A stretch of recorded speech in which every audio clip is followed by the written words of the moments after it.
عباس نے اتنا بھی گھر کام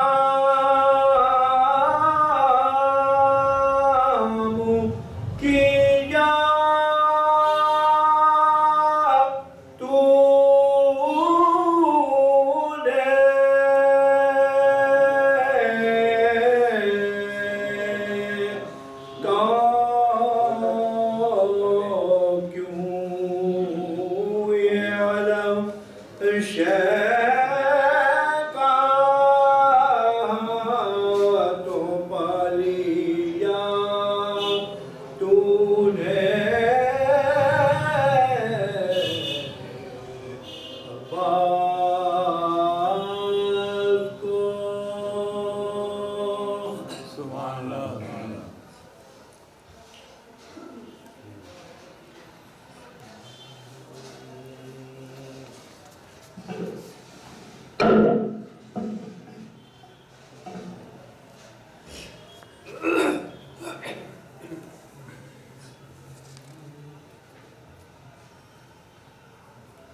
یہ عظیم بھائی کا سلام پیش کرنے کی کوشش کر رہا ہوں.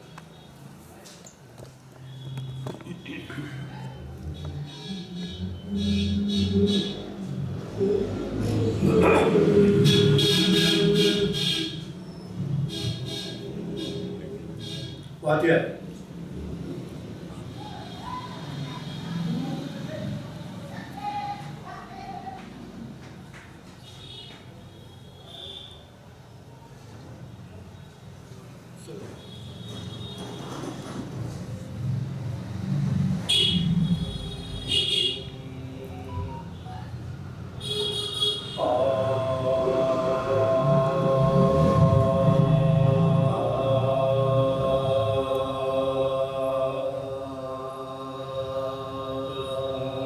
زندگی کیا چیز ہے آل نبی کے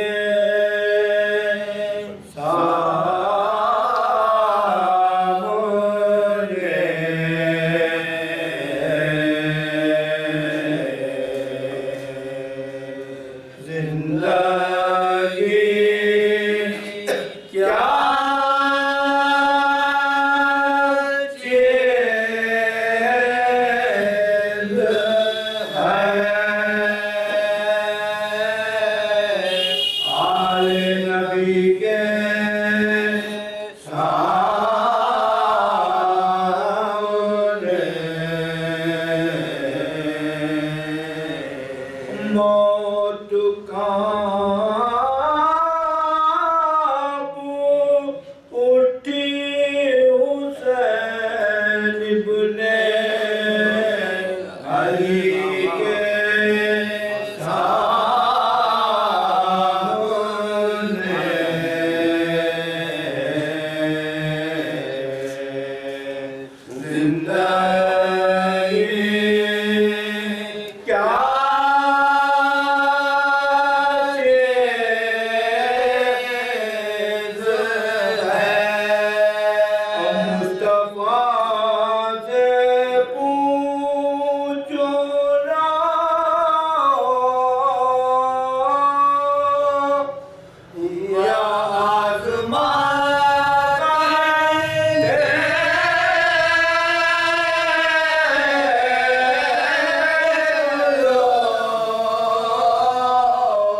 Hasi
بازو قلم ہوئے عباس کے جو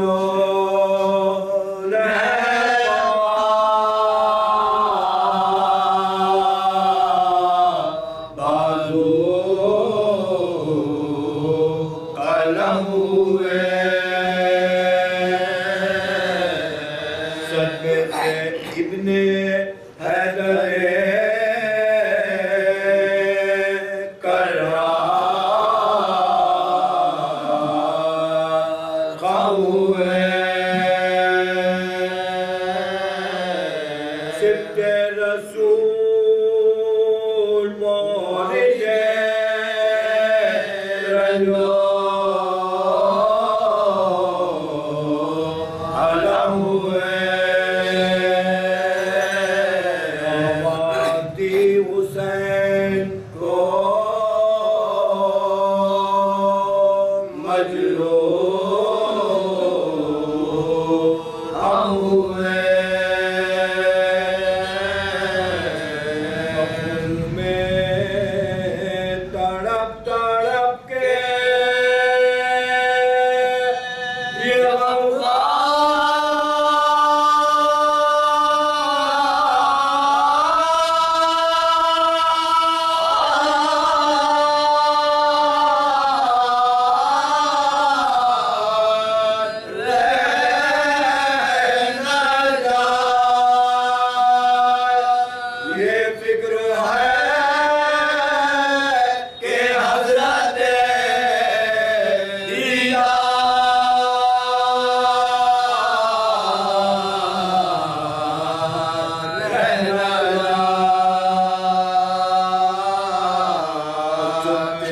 یہ صدا کے شکستہ ہوئی کمر تن پہ اٹھے گرے نہ سنبھالا گیا جگر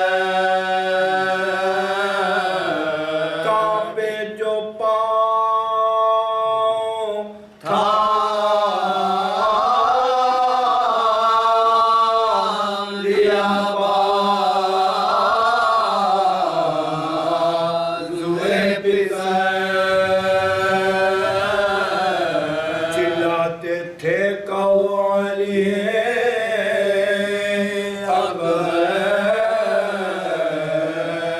چلے کدھر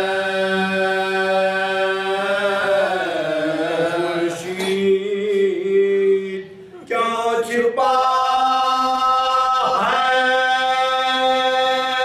یہ کیا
نے ہاتھ اٹھا کے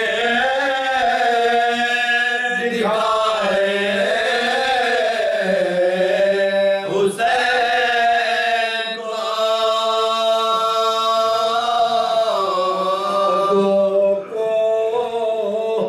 غم کے دل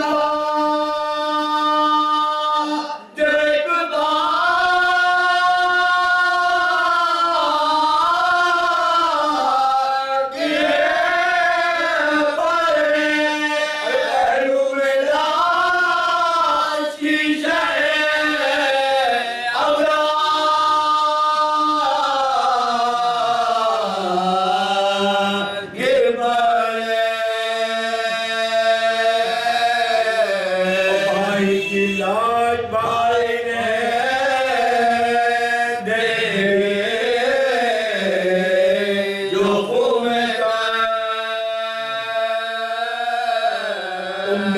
دل کے منہ کے قریب بولے یہ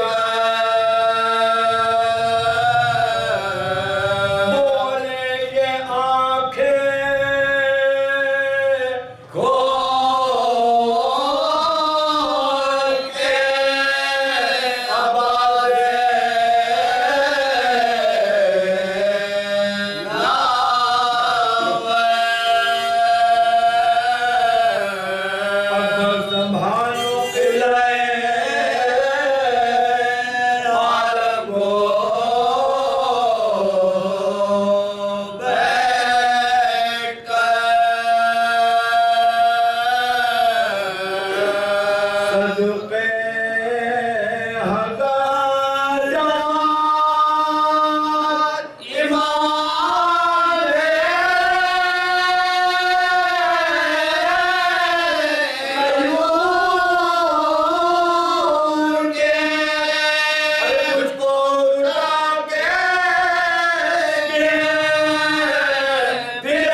کے منہ پکڑے لگے شاعر خوش عباس تم کو نظارے بھی ہے میرا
ڈاکٹر عظیم امروہوی صاحب کے انتقال کی خبر جب 10 اکتوبر کو پوری اردو دنیا میں الیکٹرانکس میڈیا پرنٹ میڈیا کے ذریعے پھیلی ہے، تو مسلسل جب سے تعزیتی جلسے اظہار ثواب کی مجالس کا سلسلہ جاری ہے، اور شاعر اہل بیت ہونے کی جو فضیلت ہے وہ تو قبلہ خصوصی طور سے بیان کرتے کریں گے اپنے بیان میں بھی، کیونکہ شاعر تو بہت ہوئے ہیں لیکن یہ مرتبہ کسی کو ملتا ہے۔ اسی وقت جب بھائی حسن امام عظیم بھائی کا سلام پڑھ رہے تھے تو میرے پاس ابھی جیسا کہ تعزیتی پیغامات کا سلسلہ مسلسل جاری ہے، تو اسی وقت آصف جلال صاحب بجنوری جو بہت اچھے شاعر اہل بیت ہیں، بہت اچھے نوحے لکھتے ہیں، بہت اچھے مقبول، ان کا پیغام آیا ہے اور انہوں نے ان کو علم تھا کہ آج کی مجلس ہونی ہے، بولے میں صبح پہنچوں گا، لیکن کچھ مجبوری ہوئی تو وہ کچھ انہوں نے کہا کہ وہ ایک قطع ہے وہ پیش کریں۔ ایک بار بلند آواز میں نعرہ صلوات پڑھ دیجیے، اللہم صلی علی محمد و آل محمد۔ آصف جلال بجنوری صاحب کہتے ہیں کہ اس عظیم امروہوی کی شان میں کیا لکھوں، اس عظیم امروہوی کی شان میں کیا لکھوں، زندگی اپنی گزاری جس نے بیداری کے ساتھ، زندگی جس نے گزاری اپنی بیداری کے ساتھ، اور اشک غم حب علی خاک شفا روزہ نماز دائمی گھر میں گیا ہے پوری تیاری کے ساتھ، دائمی گھر میں گیا ہے پوری تیاری کے ساتھ۔ اور یہ 4 مصرے اور ہیں ان کے کہ ہر ایک موڑ پا ثابت قدم نظر آئے، ہر ایک موڑ پا ثابت قدم نظر آئے، نہ کوئی راہ چنی راہ مستقیم کے بعد، نہ کوئی راہ چنی راہ مستقیم کے بعد، اور گمان یہ ہوتا ہے جیسے کہ عہد حاضر میں یتیم ہو گئے اہل ادب عظیم کے پاس۔ آصف جلال بجنوری صاحب نے یہ خراج عقیدت پیش کیا تھا اپنے کچھ اشعار میں، اور حکم دیا تھا مجھے کہ یہ میں اس میں پڑھوں، اور یہ خاصہ آپ دوبارہ کیا کہے گا۔ جب قبر پر ان کی فاتحہ خوانی رہا تھا تو کچھ خیال ایک آیا تھا، تو وہ کچھ مصروں کی شکل لے لیے، 4 مصروں کی، وہ اس وقت چاہ رہا ہے کہ آپ بھی پیش کروں کہ شاعر آل محمد کے یہاں قبلہ، شاعر آل محمد کے یہاں پیار ہے، ایثار ہے اور صبر ہے، شاعر آل محمد کے یہاں پیار ہے، ایثار ہے اور صبر ہے، اس طرف سے آ رہی ہے یوں مہک، یہ عظیم امروہوی کی قبر ہے، یہ عظیم امروہوی کی قبر ہے۔ تو شاعر اہل بیت کا اس کا بڑا رتبہ ہے، صرف اس لیے کیونکہ شاعری کا جو فن پروردگار عطا کرتا ہے، لیکن وہ اختیار شاعر کو اوپر چھوڑ دیتا ہے، وہ اس فن کا استعمال کہاں کرتا ہے۔ وہ نصیب والے ہیں جو اہل بیت کی شان میں شعر کہتے ہیں۔ بہرحال پوری زندگی بھائی جان نے رسائی ادب میں گزاری ہے۔ ایک بار بلند آواز میں نعرہ صلوات پڑھ دیجیے، اللہم صلی علی محمد و آل محمد۔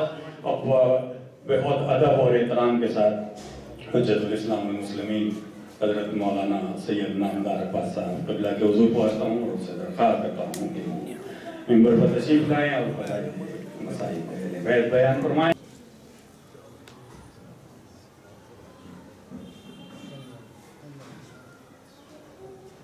ما اللہ ولا حول ولا قوة الا باللہ العلی العظیم، حسبنا اللہ ونعم الوکیل، نعم المولا ونعم النصیر۔ اعوذ باللہ السمیع العلیم من الشیطان اللعین الرجیم، بسم اللہ الرحمن الرحیم۔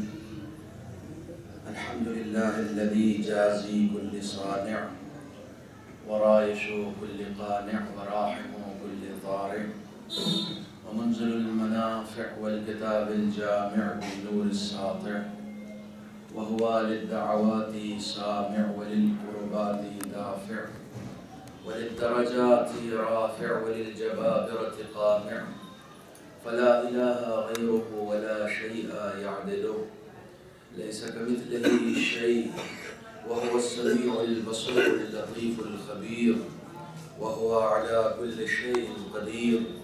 والصلاة والسلام والتحية والإكرام على السيد الأنام الذي سمي في السماء أحمد وفي الأرض أبي القاسم محمد وعلى أهل بيته الطيبين الطاهرين المعصومين المظلومين الذين أذهب الله عنهم الرجس وطهرهم تطهيرا.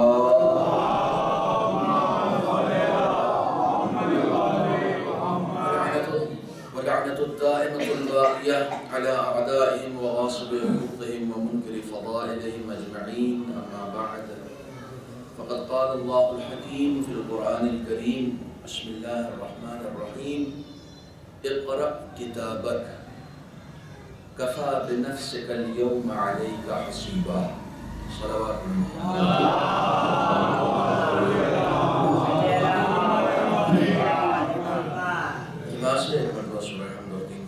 اخلاص کی تلاوت فرما کر محترم مرحوم عظیم پروفیسر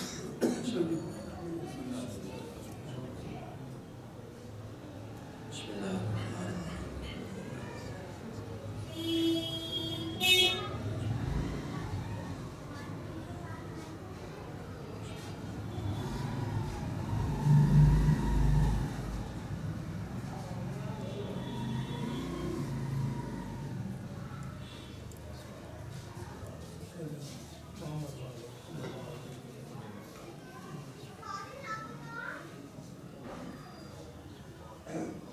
برادران عزیز، سورہ مبارکہ اسراء جو کہ 15ویں پارے کے بالکل آغاز میں یہ سورہ ہے، اس سورہ کی 14ویں آیت کو میں نے حلقہ سخن قرار دیا ہے۔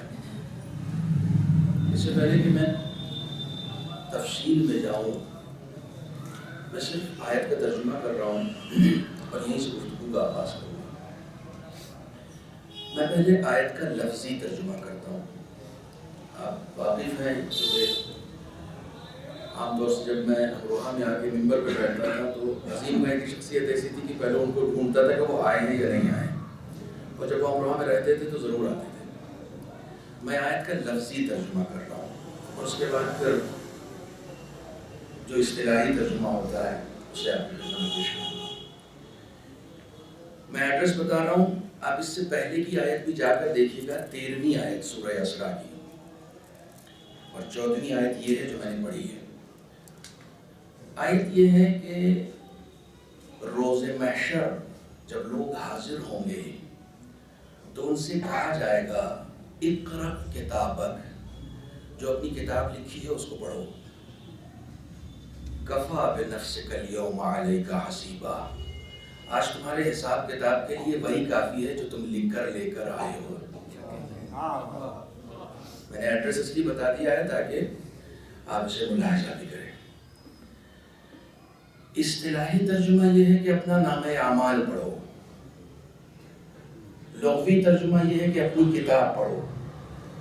در حقیقت نامہ اعمال اسی کتاب کو کہتے ہیں جو ہم اپنے ہاتھوں سے اس دنیا میں لکھ رہے ہوتے ہیں، اور روز محشر ہم سے یہی کہا جائے گا کہ اپنے نامہ اعمال کو پڑھو، لیکن لفظ خدا بند عالم نے کتاب کی دی ہے۔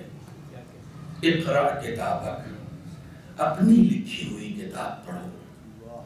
جس شخص نے اپنی زندگی میں اپنی ذات کے لیے نہیں بلکہ اہل بیت کرام علیہم الصلاۃ والسلام کے تقدس کو پیش نظر رکھتے ہوئے 2 درجن سے زیادہ، بلکہ میں سمجھتا ہوں کہ شاید 3 درجن یا 4 درجن کتابیں، یعنی 50 کے آس پاس جس نے کتابیں لکھی ہوں، عظیم امروہوی کو پہچانوانے کے لیے نہیں، اپنے خاندان کے تعارف کے لیے نہیں، بلکہ اہل بیت کرام کے حوالے سے، رسائی ادب کے حوالے سے، علم و ادب کے حوالے سے۔ دیکھیں، جب انسان علم کے پیچھے پڑتا ہے، ادب کے پیچھے پڑتا ہے، بلکہ میں ابھی ایک لفظ استعمال کر رہا تھا یہ سلیم بھائی اور وسیم بھائی کے سامنے کہ جون ایلیا صاحب ہمیشہ کہتے ہیں انسان کے اندر ایک سنک تو ہونی چاہیے. جب انسان کے اندر سنک پیدا ہو جائے کہ ہم علم کے پیچھے پڑ جائیں گے تو حقیقی معنوں میں وہ اپنے آپ کو ثابت کرتا ہے کہ اس کا واسطہ کہیں نہ کہیں باب مدینۃ العلم سے ضرور ہے. کیونکہ جس کا واسطہ باب مدینۃ العلم سے ہوتا ہے علم کی باتیں وہی کرتا ہے, علم کے پیچھے وہی پڑتا ہے. ظاہر سی بات ہے کہ ایک بار بار سلیم صاحب شاعر اہل بیت کہتے ہیں. عظیم صاحب کو صرف شاعر اہل بیت کہنا ان کے حق میں بھی حق تلفی ہے. میرے خیال میں شاعری سے زیادہ ان کی نثر ہے جو اردو ادب کا ایک بہت بڑا حصہ ہے. دیکھیے میرا تعلق چونکہ خود اردو ادب سے ہے, میں یعنی ہمارے والد صاحب نے تقریباً 17 سال تک میگزین نکالی اردو ادب کی, اور اس میں عظیم صاحب چھپتے بھی تھے, بالکل ابتدائی دور تھا ان کا وہ, اور اس کا انہوں نے ہمیشہ تذکرہ بھی کیا. اس حوالے سے تھوڑی بہت جانکاری, تھوڑی بہت طالب علمانہ معلومات جو ہوتی ہے وہ بہرحال مجھے رہی ہے. لیکن جو موضوع یہاں پر آج کی اس مجلس کے لیے جتنی دیر بھی میرے پاس وقت رہے گا, میں اس وقت میں یہ کوشش کروں گا کہ خداوند عالم نے حضرت انسان کو جو پیدا کیا ہے وہ بے مقصد نہیں پیدا کیا. صرف حضرت انسان کی بات کیا ہے, کائنات کے کسی ذرے کو بھی اس نے بیجا یا عبث نہیں خلق کیا ہے. تو پھر انسانوں کے بارے میں تو اس نے خاص طور سے کہا ہے کہ کیا تم یہ گمان کرتے ہو کہ تمہیں ہم نے عبث خلق کیا ہے. جس نے کائنات کے ایک ذرے کو بھی عبث نہیں خلق کیا ہو وہ اشرف المخلوقات کو عبث کیسے خلق کر سکتا ہے. کہ پوری زندگی ایک انسان محنت کرتا رہا, پوری زندگی محنت کرتا رہا, اور آپ نے اس سے پوچھا کہ صاحب اتنی محنت کیوں, اتنا پسینہ کیوں بہا رہے ہو؟ تو اس نے آخر میں آ کے کہا کہ صاحب بڑھاپا آرام سے گزرے اس لیے اتنی محنت کر رہے ہیں. توجہ فرمائیے گا, بڑھاپا آرام سے گزرے اس لیے اتنی محنت کر رہے ہیں. حقیقی دانشور وہ نہیں ہوتا جو صرف بڑھاپے کے آرام کی فکر کرے. حقیقی دانشور وہ ہوتا ہے جو اس دنیا کے بعد کی زندگی کے آرام کی فکر کرے. حقیقی دانشور وہ ہوتا ہے جو صرف اس دنیا میں نہیں جینا. میں بھی ایک بات یہ کہہ رہا تھا, اور یہ راستے میں یعنی دہلی سے امروہہ تک کے سفر میں یہ سوچ رہا تھا کہ بہت سارے شعراء یا ادیب ایسے ہوتے ہیں کہ جنہیں شاعر اسٹیج بناتا ہے. توجہ فرمائیے گا, بہت سارے شعراء ایسے ہیں کہ جنہیں اسٹیج نے شاعر بنا دیا, جنہیں آواز نے شاعر بنا دیا, جنہیں ان کے پڑھنے کے انداز نے ٹیڑھے میڑھے ہو کر وہ پڑھنے نے ان کو شاعر بنا دیا. بہت سارے ایسے لوگ ہیں. مگر یہ امروہہ والوں کے لیے بھی واقعاً قابل رشک بات ہے کہ عظیم امروہوی, جہاں تک میں ان سے واقف ہوں, عظیم امروہوی اسٹیج پر آئے ہی اس وقت ہیں جب وہ عظیم امروہوی ہو چکے تھے. اسٹیج پر آنے کے بعد وہ عظیم نہیں, اسٹیج پر آنے کی وجہ سے وہ عظیم نہیں ہوئے, بلکہ وہ عظیم امروہوی ہو چکے تھے. اس کے بعد یعنی اسٹیج پر آنے کے بعد اگر کوئی شاعر بنتا ہے تو وہ اسٹیج کی مرہون منت ہے, اسٹیج کا مرہون منت ہے, اسٹیج کا اس کے اوپر احسان ہے. مگر جب انسان اہل بیت کی مدح میں خلوص کے ساتھ قلم فرسائی کرتا رہتا ہے تو اسٹیج پر آ کر بڑا نہیں بنتا, بلکہ جس اسٹیج پر چلا جاتا ہے وہ اسٹیج بڑا. ایک صلوات پڑھیں محمد و آلہ. توجہ فرمائیے گا, ابتدائی دور میں جب انسان اپنا ٹارگٹ سیٹ کر لیتا ہے کہ مجھے کرنا کیا ہے, میرا ٹارگٹ کیا ہے, انسان کی پہچان ہی ٹارگٹ سے ہے. آپ یاد رکھیے گا, انسان کی شناخت, انسان کی معرفت, انسان کی اگر آپ تعریف پوچھیں گے کہ انسان کیا ہے تو آپ بولیں گے کہ ہاں صاحب بولنے والا ایک حیوان ہے جسے آپ انسان کہتے ہیں, حیوان ناطق تعریف کی گئی ہے, بولنے والا حیوان. نا یہ تعریف نہیں ہے. انسان وہ ہے جو بولتا ہے تو با مقصد بولتا ہے, چلتا ہے تو با مقصد چلتا ہے, چپ رہتا ہے تو با مقصد چپ رہتا ہے. اس کے یہاں کوئی بھی عمل بے مقصد نہیں ہوتا ہے. کہ کوئی سبب نہیں ہے، بس چپ ہے؟ نہیں، چپ ہے تب بھی سبب ہے، بول رہے ہیں تب بھی سبب ہے۔ بہت توجہ فرمائیے گا، آپ ٹرین میں جا رہے ہیں، اپنے پہلو میں بیٹھے ہوئے شخص سے پوچھئے کہاں جا رہے ہو؟ اگر اس نے کہہ دیا پتہ نہیں، تو آپ اس کے ساتھ بیٹھ جائیں گے؟ کہیں نہیں صاحب، یہ اس کے ساتھ کیسے سفر ہوگا؟ اسے پتہ ہی نہیں ہے۔ اب جو ٹی ٹی چیک کرنے کے لیے آیا نا ٹکٹ، تو آپ اس سے ریکویسٹ کر رہے ہیں پلیز میری سیٹ چینج کر دیں۔ کیوں آپ کی سیٹ کیوں چینج کر دیں؟ کہ اسے پتہ نہیں کہاں جا رہا ہے۔ جب انسان کو اپنی زندگی، اپنے ایم کا مقصد پتہ نہیں ہوتا ہے کہ وہ کہاں جا رہا ہے، تو ہم اس کے ساتھ سفر کرنا گوارا نہیں کرتے۔ انسان کی پہچان ہی اس میں ہے کہ وہ بامقصد سفر کرتا ہے، وہ بامقصد زندگی گزارتا ہے۔ ایک ٹارگٹ ہے ہمارا، ایک ٹارگٹ ہے۔ اچھا، جس کا ہدف جتنا عظیم ہوتا جائے گا، وہ شخص اپنے آپ میں اتنا عظیم ہوتا جائے گا۔ ہدف عظیم بناتا ہے، شخص اپنے آپ میں عظیم نہیں ہوتا، اس کا مقصد اسے عظیم بناتا ہے کہ کس مقصد کی وجہ سے وہ عظیم ہوا ہے۔ مثلا میں مثال دے رہا ہوں، آپ مجلس میں آ جائیں، بہت سارے لوگ ہیں، کل بہت سارے لوگ تھے، آج تھوڑے کم ہیں، آپس میں آپ تجزیہ کریں۔ ایک صاحب کہنے کہ چلو یار گھڑی پہ تو ہیں، چلتے ہیں مجلس میں، وہ آ گئے۔ ایک صاحب کہنے کہ چلو یار ناشتہ تو کر لیا، ذرا چل لیں گے، چہل قدمی ہو جائے گی تو ہضم بھی ہو جائے گا، مجلس میں چلتے ہیں، وہ بھی آ گئے۔ ایک صاحب نے کہا چلو یار عظیم بھائی کی مجلس ہے، تو بچوں فرمائیے گا مجلس میں بھی شرکت کر لیتے ہیں۔ ایک صاحب نے کہا کہ چلو مجلس حسین ہے، وہاں جائیں گے تو کچھ پاکیزگی قلب حاصل ہوگی اور کچھ علم حاصل ہوگا۔ آئے چاروں ہیں، مجلس میں سب آئے ہیں، لیکن سب کا ٹارگٹ الگ ہے۔ خدا بند عالم صرف آنے پہ نہیں دیتا ہے، ٹارگٹ کی سیٹنگ پر دیتا ہے، صرف شرکت پہ تھوڑی دیتا ہے کہ ہاں صاحب ہم بھی آئیں تو ہم کو بھی اتنا ہی ملنا چاہیے۔ میں ہمیشہ سے ایک جملہ عرض کرتا رہتا ہوں کہ مجلس میں آنے، یہ صرف مجلس کی بات نہیں، اس دنیا میں آنے پر ہر ایک کو صرف شرکت کی بنیاد پر آتا نہیں ہوتا ہے، بلکہ اس کی نیت کی بنیاد پر آتا ہوتا ہے کہ کون سا شخص کس نیت کے ساتھ شریک ہو رہا ہے۔ خدا بند عالم صرف عمل نہیں دیکھتا ہے، بلکہ اس عمل کی نیت دیکھتا ہے کہ کس عمل کس نیت کے ساتھ یہ عمل۔ اگر یہ میرا بہت پرانا جملہ ہے، شاید آپ کے پیش نظر ہو، میں نے یہاں کے اشرے میں یہ بات کہی تھی کہ اگر نیت اہم نہیں ہوتی تو کائنات کا رسول کسی اچھے قاری سے اذان کہلوا سکتا تھا۔ بلال سے اذان کہلوانے کا مقصد یہ ہے کہ جس کی نیت عظیم ہوتی ہے اس کا عمل بھی عظیم ہوتا ہے۔ صلوات پڑھیں محمد و آلہ۔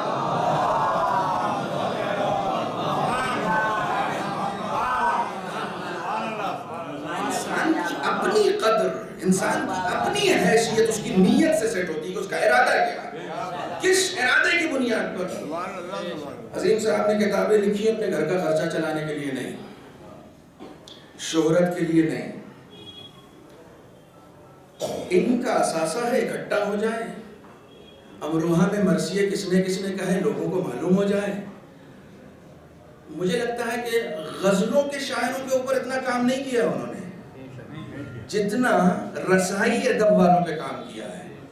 یعنی مقصد ہے لوگوں کو زندہ کرنا، مقصد نہیں ہے زندہ لوگوں کی مدح کرنے والوں کو زندہ کرنا۔ لوگوں کو زندہ کرنا مقصد تھوڑی ہے، بلکہ زندہ لوگوں کی، چونکہ تھوڑی بہت شاعری کا کیڑا میرے اندر بھی ہے۔ بچپنے میں نے غزلیں کہیں اور والد صاحب کو دکھائیں کہ یہ غزلیں کہیں ہیں، تو انہوں نے پھاڑ لی گئی۔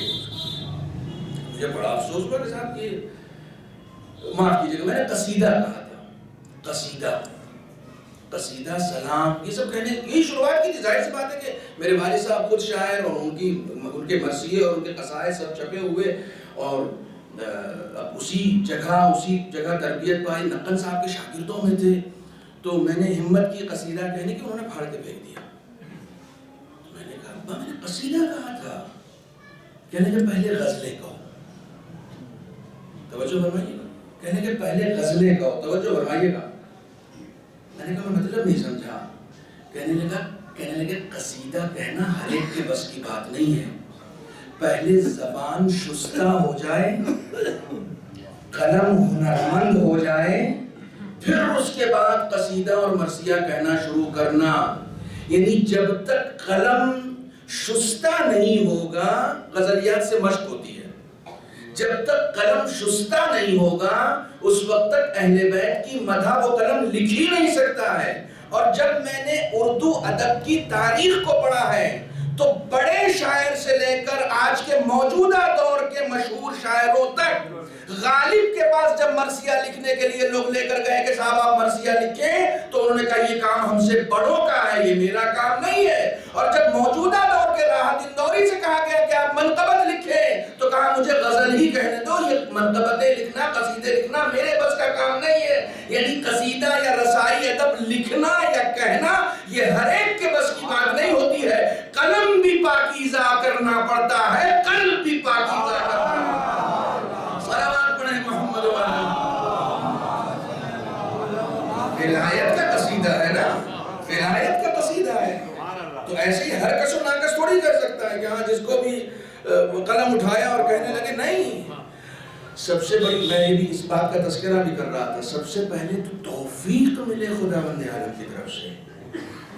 حدیث ہے امام کی کہ المؤمن یحتاج الی ثلاث۔ دیکھیے عجیب و غریب مرحلہ ہے۔ امام فرماتے ہیں کہ مومن 3 چیزوں کا محتاج ہوتا ہے۔ میں ہمیشہ عرض کرتا ہوں کہ میں اپنی تقریروں میں اور مجلسوں میں خاص طور پر حدیثوں کا ذکر کرتا ہوں، کیونکہ حقیقی علم انہی میں ہوتا ہے، ہماری لفظوں میں نہیں ہوتا۔ امام فرماتے ہیں مومن 3 چیزوں کا محتاج ہوتا ہے۔ آپ اس طرح کی جب حدیثوں کا مطالعہ کریں گے تو آپ کو ملے گا کہ مومن کے لیے مناسب ہے، مومن کے لیے سزاوار ہے کہ مومن کے پاس یہ ہو، مومن کے پاس وہ ہو، لیکن اس حدیث کا مزاج الگ ہے۔ یہ حدیث کہتی ہے مومن محتاج ہوتا ہے۔ محتاجی کا مطلب یہ کہ اس کے بغیر وہ مومن کہاں ہے، محتاج ہے ان چیزوں کا۔ جب تک یہ چیزیں اس کے پاس نہیں ہوں گی، مومن ہونے کا کوئی مطلب نہیں۔ پہلی چیز اس میں ہے التوفیق من اللہ، خدا بند عالم کی طرف سے توفیق۔ میں بہت زیادہ کھل کے تو نہیں کہنا چاہتا، امروہہ کے بہت سارے نام مشہور ضرور ہیں، لیکن اہل بیت کی نسبت سے مشہور ہونا اور ہے، اردو ادب میں مشہور ہونا اور ہے۔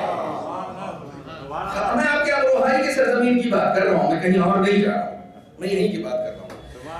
اردو ادب میں مشہور ہونا اور ہے، لیکن اہل بیت کی نسبت سے مشہور ہونا، اہل اردو ادب سے مشہور ہونے کا مطلب یہ ہے کہ دنیا بن گئی، اہل بیت کی نسبت سے مشہور ہونے کا مطلب ہے دنیا بھی بن گئی اور آخرت بھی بن گئی، کیونکہ ٹارگٹ پہلے سے سیٹ ہے کہ کہنا کس کے لیے، ٹارگٹ سیٹ ہے۔ پوری کربلا سن 61 ہجری کی جو امام حسین کے مقابلے میں لوگ آئے ہیں، یہ وہی لوگ تھے جنہوں نے اپنی زندگی کا ٹارگٹ نہیں سیٹ کیا تھا۔ یہ بہت سخت جملہ ہے، یہ وہی لوگ تھے جنہوں نے اپنی زندگی کا ٹارگٹ نہیں سیٹ کیا تھا۔ کبھی آپ نے سوچا ہے کہ امام حسین، میں آپ کو ایک بات اور بتا دوں، چونکہ دیکھیں امروہہ میں جب میں آتا ہوں تو مجھے کچھ تحقیقی باتیں پڑھنے کا جی چاہتا ہے، یہ میں جان بوجھ کر رہا ہوں، چونکہ آپ کا واسطہ ابھی تک تو کم سے کم کتاب اور لائبرینیوں سے بنا ہوا ہے۔ کربلا میں جو فوج آئی تھی وہ شام کی فوج نہیں تھی، یہ ہسٹوریکل فیکٹ ہے، وہ فوج تھی عراق کی فوج، جس کو لیڈ کر رہا تھا بسر سعد۔ توجہ فرمائیے گا، بسر سعد اس کو، چونکہ اسی سے کہا گیا تھا کہ تم ایک فوج بناؤ اور فوج بنا کے حسین کے مقابلے میں لے کر جاؤ، جس کی تعداد جو ہے وہ ظاہر سی بات ہے کہ 30,000 سے لے کے 1,20,000 تک کی بتائی گئی۔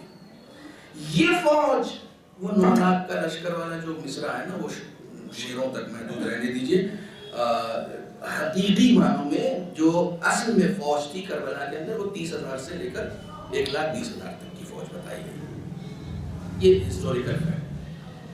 لے کر کون گیا تھا؟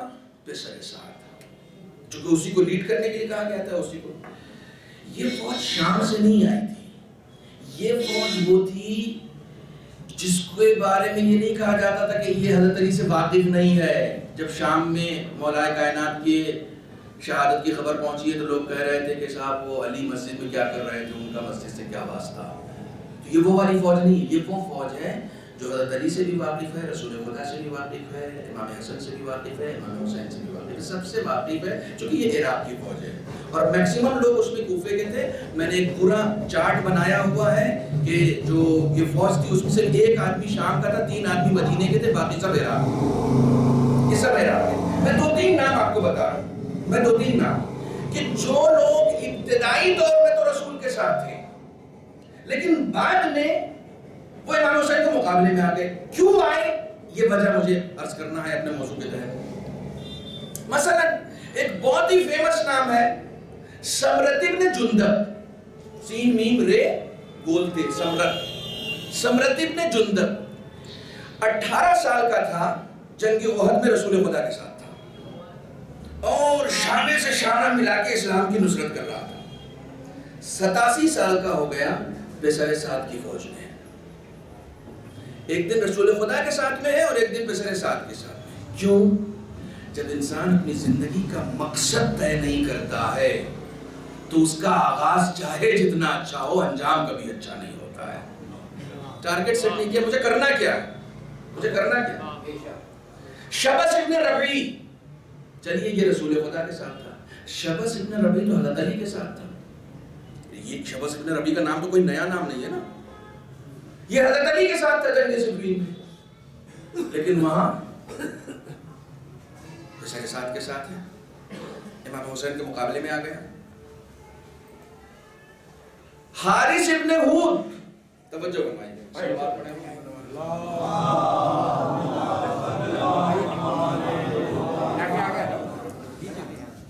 ایک اور صلوات پڑھیں.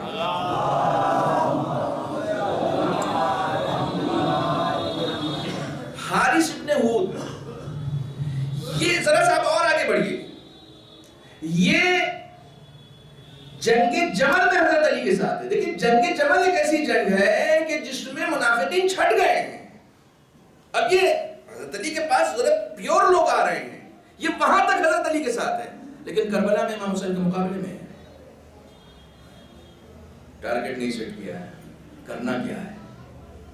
اور بہت فیمس نام شمر ابن ذی الجوشن، صفین میں حضرت علی کے ساتھ ہے. 18 حج پیدل کیے ہیں، نماز شب کبھی چھوٹتی نہیں تھی. لوگوں کو ان کی عبادتوں اور ان کے دستاروں سے مت پہچانو، ان کی نیتوں سے پہچانو. کس کے پاس کیسی دستار ہے، کس کے پاس کیسی عبادتیں ہیں، کس کے پاس کیسا ماضی ہے، اس سے کوئی فرق نہیں پڑتا ہے. ایک بات یاد رکھیے گا، نہ ماضی آپ کا ہوتا ہے نہ مستقبل آپ کا ہوتا ہے. آپ کا صرف حال ہوتا ہے، اس کے علاوہ کچھ نہیں ہوتا. ماضی کی فکر میں کبھی مومن گلتا نہیں ہے، مستقبل کی فکر میں کبھی گھلتا نہیں ہے. مومن وہ ہوتا ہے جو صرف اپنے حال کو اچھا کرنے کی فکر میں رہتا ہے. جب کسی کا حال اچھا ہو جاتا ہے تو لوگ سلمان فارسی کی طرح اس کا ماضی نہیں پوچھتے کہ کیا تھا، بلکہ وہ حال کو اپنے اتنا خوبصورت بنا دیتا ہے کہ رسول اس کے مستقبل کی خبر دے دیتے ہیں کہ سلمان منا اہل البیت، یہ اہل بیت میں شامل ہو چکا ہے. صلوات پڑھیں محمد و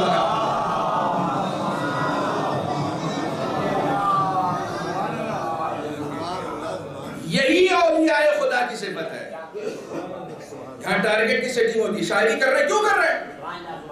نظم لکھ رہے ہیں، کیوں لکھ رہے ہیں؟ ارے صاحب نظم نہیں لکھے، وہاں فلاں جگہ تو محفل میں پڑھنا ہے.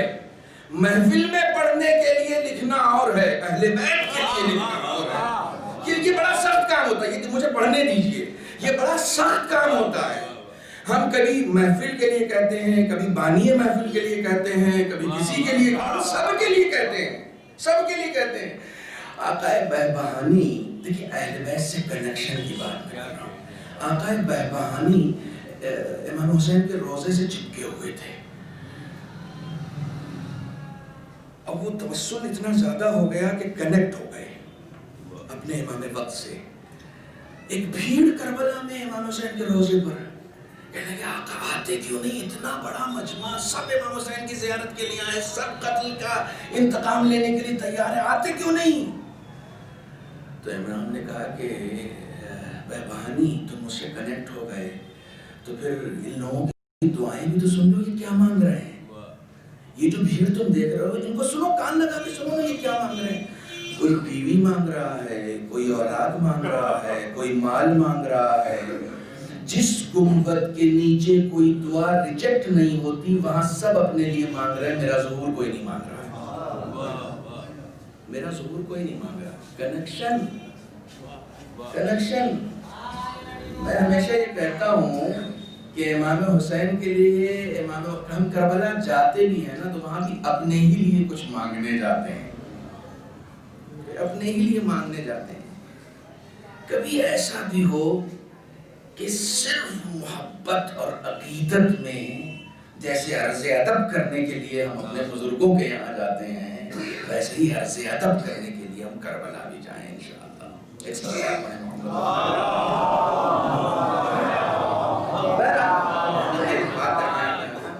اصل چیز ہے نیت.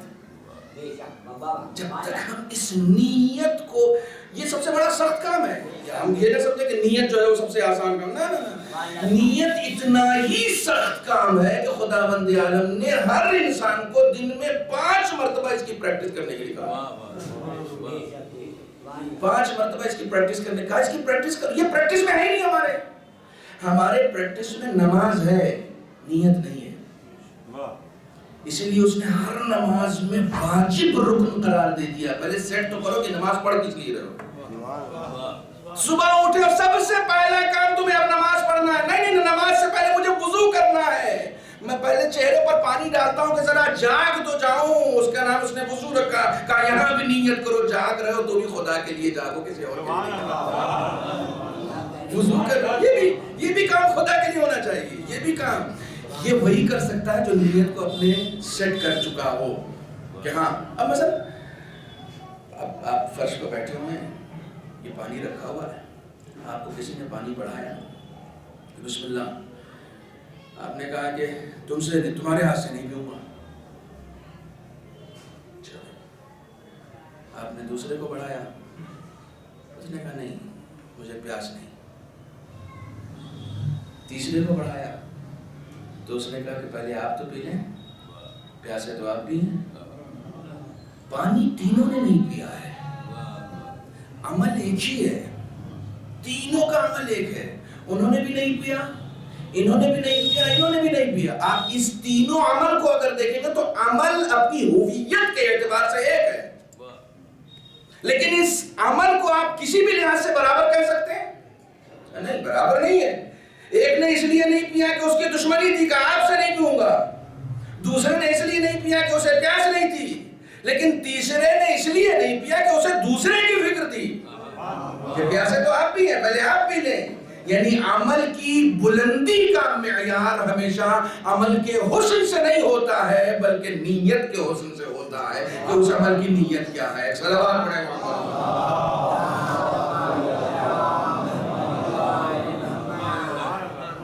شاعر اہل بیت مرتا کیوں نہیں؟ شاعر اہل بیت زندہ کیوں رہتا ہے؟ کیونکہ وہ اپنی ذات کے لیے نہیں بولتا، کہ وہ اپنے کو زندہ، وہ حالانکہ ایک خود غرضی اس کے اندر پائی جاتی ہے اور یہ خود غرضی پانے رکھنے کا حکم بھی ہے کہ یہ خود غرضی رکھو. یہ بڑا عجیب لفظ آ گیا ناشر صاحب. دیکھیے ادب کے لوگ بیٹھے ہوئے ہیں، مجھے اچھا لگ رہا پڑھنے میں. یہ بڑا عجیب لفظ آ گیا خود غرضی. اردو ادب میں ایک ایسا لفظ ہے جو مذموم مانا جاتا ہے، مگر اسلام میں یہ لفظ بڑا ممدوح ہے. بڑا ممدوح ہے یہ لفظ، قابل تعریف ہے. خود غرضی، آپس کے رشتوں میں خود غرضی نہیں ہونی چاہیے، مگر آخرت حاصل کرنے کے معاملے میں خود غرضی ہونی چاہیے. خود غرضی اسلام سکھا رہا ہے. خود غرضی قرآن سکھا رہے ہیں خود غرضی. آپ آیت پڑھیے قو انفسکم واہلیکم نارا، اپنے کو اور اپنے گھر والوں کو جہنم کی آگ سے بچاؤ، یعنی پہلے اپنے آپ کو بچاؤ. یہ جو آپ پلین میں بیٹھتے ہی سنتے ہیں نا کہ پہلے اپنی مدد کریں پھر دوسروں کی مدد کریں، یہ ایئر ہوسٹس کا اعلان نہیں ہے، یہ فطرت کی آواز ہے کہ دوسرے کو وہی بچا سکتا ہے جو اپنے آپ کو بچانے کی صلاحیت رکھتا ہو.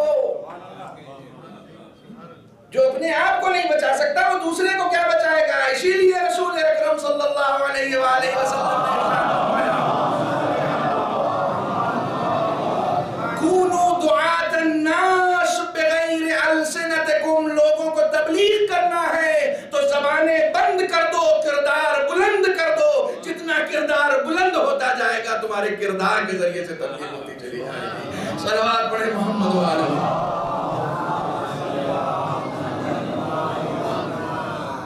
غرضی سکھائی جاتی ہے کہ اپنے آپ کو دیکھو، اپنی فکر کرو. پہلے اپنے آپ دیکھیے، ایک سورہ ہے قرآن مجید میں، کسی کے یہاں اولاد نہیں ہو رہی ہو تو اس سورہ کو پڑھنے کے لیے کہا جاتا ہے سورہ مریم. اکثر لوگ کہتے ہیں سورہ مریم. کیوں؟ مریم اس بی بی کا نام ہے جسے خدا نے بغیر شوہر کے بیٹا عطا کیا ہے. ہم لوگ سمجھتے ہیں نا کہ ہاں دیکھیے صاحب ہم باپ بن گئے. خدا ہم قرآن میں بار بار جھنجھوڑتا ہے اور جھنجھوڑ کے کہتا تم کچھ نہیں کرتے ہو، جو کچھ کرتے ہیں وہ ہم کرتے ہیں. میں ابھی توفیق من اللہ کی تشریح کر رہا ہوں. سب سے پہلی چیز کیا ہے جس کا ایک مومن محتاج ہوتا ہے وہ ہے خدا مند عالم کی طرف سے توفیق. شاعری کا دیوان لکھنا آسان نہیں ہے جب تک خدا کی طرف سے توفیق نہیں ہوگی. یہ توفیق خدا نہ جانے. خدا جب تک نہیں ہے چاہنے کا آپ نہ شاعری کر سکتے ہیں نہ ذاکری، آپ کچھ نہیں کر سکتے صاحب. آپ کیا کر سکتے ہیں؟ آپ کے ہاتھ میں کیا ہے؟ خدا مند عالم سورہ واقعہ خدا نے کہا انتم تخلقونه ام نحن الخالقون، بچے تم پیدا کرتے ہو یا ہم پیدا کرتے ہیں. انتم تزرعونه ام نحن الزارعون، کھیتی تم کرتے ہو یا ہم کرتے ہیں. کیا کس فطرت کے ذریعے سے خدا نے عالم جگہ کھیتی تم کرتے ہو یا ہم کرتے ہیں. تمہارے پاس ایک ہوتا ہے اسے بھی سڑنے کے لیے چھوڑ دیتے ہو، اس ایک کو 70 ہم بناتے ہیں، تم نہیں بناتے ہو. فطرت کی آواز کو خدا نے عالم جگا رہا ہے کہ یہ ہم کرتے ہیں. سورہ مریم کو پڑھا ہی اس لیے جاتا ہے تاکہ گھر میں آبادی بڑھے. توجہ فرما رہے ہیں؟ یہ جو ہمارے گھر کی تنہائی ہے نا یہ دور ہو جائے، ہمارے گھر میں اولاد آئے. لیکن اسی سورہ مریم کے آخر میں خدا کہتا ہے وَكُلُّهُمْ، یاد رکھو تم بچہ پیدا ہونے کے لیے سورہ تو پڑھ رہے ہو نا، وَكُلُّهُمْ آتِيهِ يَوْمَ الْقِيَامَةِ فَرْدًا، قیامت میں تم کو اکیلے آنا ہے، اپنی اکیلے آنے کی تیاری کرو. یہ جو گئے ہیں نا، یہ جو عظیم امروہوی گئے ہیں اور آج آپ بیٹھ کر ان کی خدمات کو یاد کر رہے ہیں، ان کے رشحات قلم کا ذکر کر رہے ہیں، ان کی تالیفات کا تذکرہ کر رہے ہیں، ان کی تصنیفات کا ذکر کر رہے ہیں. یہ جو آپ کر رہے ہیں نا یہ وہ سرمایہ ہے جو انہوں نے اپنی آخرت کے لیے کیا. اسی کو ٹارگٹ کی سیٹنگ کہتے ہیں کہ ہمارا ٹارگٹ پر مجھے لگتا ہے کہ ذریعہ معاش تو ان کا کچھ اور تھا، یہ تو تھا نہیں، اس سے تو کوئی مطلب نہیں. وہ لوگ سوچیں جنہوں نے شاعری کو ذریعہ معاش بنایا، وہ لوگ سوچیں جنہوں نے شاعری کو ذریعہ معاش بنانا کچھ حد تک تو ٹھیک ہے، لیکن اہل بیت کی شاعری کو ذریعہ معاش بنانا بڑا خطرناک ہے، بڑا خطرناک ہے. میں ہمیشہ کہتا ہوں اور یہ واقعہ میں نے عظیم امروہوی کی موجودگی میں پڑھا تھا اور وہ اس سے بڑے خوش ہوئے تھے. ان کی موجودگی میں پڑھا تھا، ابھی سنا بھی رہا تھا، اس لیے یہ میں چاہ رہا ہوں کہ پھر دوبارہ سناؤں. شاعر بہت سارے لوگ ہیں، شاعر بہت سارے ہیں. میں نے کہا نا پانی سب نے نہیں پیا لیکن سب برابر نہیں ہے. ہر آدمی اپنی اپنی نیتوں کی وجہ سے جانا ہے. شاعر بہت ہیں لیکن ہر شاعر برابر نہیں ہے. آپ کو مولانا فرمان علی صاحب نے بھی اپنی تفسیر میں لکھا ہے اس واقعے کو کہ عمرو عاص جو تھا وہ بھی شاعر تھا، اور وہ شاعر ایسا تھا کہ اس نے حضرت علی کی مدح کی. آپ کو حیرانی ہوگی حضرت علی کے سخت ترین دشمنوں میں ہے، لیکن حضرت علی کی مدح اس نے کی ہے. اور یہ ظفر بھائی موجود ہیں، میں نے یہ رامپور میں ہی پڑھا ہوا ہے، یہ بار بار گور کے دیکھ رہے ہیں مجھے کہ میرا سنا ہوا ہے. عمرو عاص نے حضرت علی کی مدح کی ہے. ایک دن امام حسن مل گئے، انہوں نے کہا کہ میں نے سنا ہے کہ تو نے بابا کی مدح کی ہے. نے کہا ہاں. تو امام نے کہا وہ مجھے دے دے، وہ جو قصیدہ تو نے لکھا ہے نا وہ بھیج دے مجھے. تو وہ یہ تو جانتا تھا کہ یہ علی کا بیٹا ہے، بے تکی باتیں نہیں کرتا، اس کی باتوں میں کوئی نہ کوئی راز ہوتا ہے، یہ ایسے ہی نہیں بات کرتا. تو اس نے کہا فرزند رسول آپ میرا قصیدہ کیوں خریدنا چاہ رہے ہیں؟ تو امام نے کہا کہ میں خریدنا چاہ رہا ہوں، میرے بابا کے بارے میں تو نے کہا اس لیے میں خریدنا چاہ رہا ہوں، میرا حق ہے. تو کہا کہ ٹھیک ہے. تو امام نے کہا قیمت بتا. تو صاحب اس نے سوچا کہ لگ رہا ہے کہ آج منہ مانگی رقم جو ہے وہ ہمیں مل جائے گی. تو اس نے ایک ہیوی اماؤنٹ بتایا امام کو. امام نے تھیلی نکالی اور اس کو حوالے کیا، وہ قصیدہ لے لیا، قصیدہ لے کے چل پڑے امام والے. اصحاب بہت حیران ہو گئے کہ یہ عمل سمجھ میں نہیں آیا، آپ نے 3-4 شعر اس نے آپ کے بابا کے بارے میں کہے تھے وہ آپ نے خرید لیے. تو امام نے کہا تمہیں سمجھ میں نہیں آیا لیکن ہمیں سمجھ میں آ گیا، اسی لیے ہم نے خرید لیا. کہا یہ ہمارا دشمن ہے، یہ ہمارا دوست نہیں ہے، یہ ہمارا دشمن. اور ہمارے جد نے ایک وعدہ کیا ہوا ہے کہ جس نے علی کی مدح میں ایک بیت کہی، اس بیت کے عوض خداوند عالم جنت میں اسے ایک بیت عطا کرے گا. تو کہیں کا ایسا نہ ہو کہ کل کا یہ دشمن اہل بیت میدان محشر میں جا کے رسول کی حدیث دکھا کر بیت کا دعوے دار ہو جائے. اس لیے ہم نے یہ قصیدہ اس سے خرید لیا کہ اب یہ تیری ملکیت رہی نہیں. قصیدہ کہنا آسان نہیں ہے بلکہ اسے لے کر جانا بہت مشکل ہے. قصیدہ کہہ لیتے ہیں، قصیدے کو لے کر جانا بڑا مشکل ہے. قصیدہ لے کر وہی جا سکتا ہے جس نے دنیا کے لیے نہ کہا ہو، اہل بیت کے لیے لے کر وہی جا سکتا ہے. خرید لیا. تو خدا کے لیے قصیدہ کہنے کے والوں کو، والے شاعروں کو پروموٹ کریں، قصیدہ بیچنے والے شاعروں کو پروموٹ نہ کریں. صلوات پڑھیں محمد والے.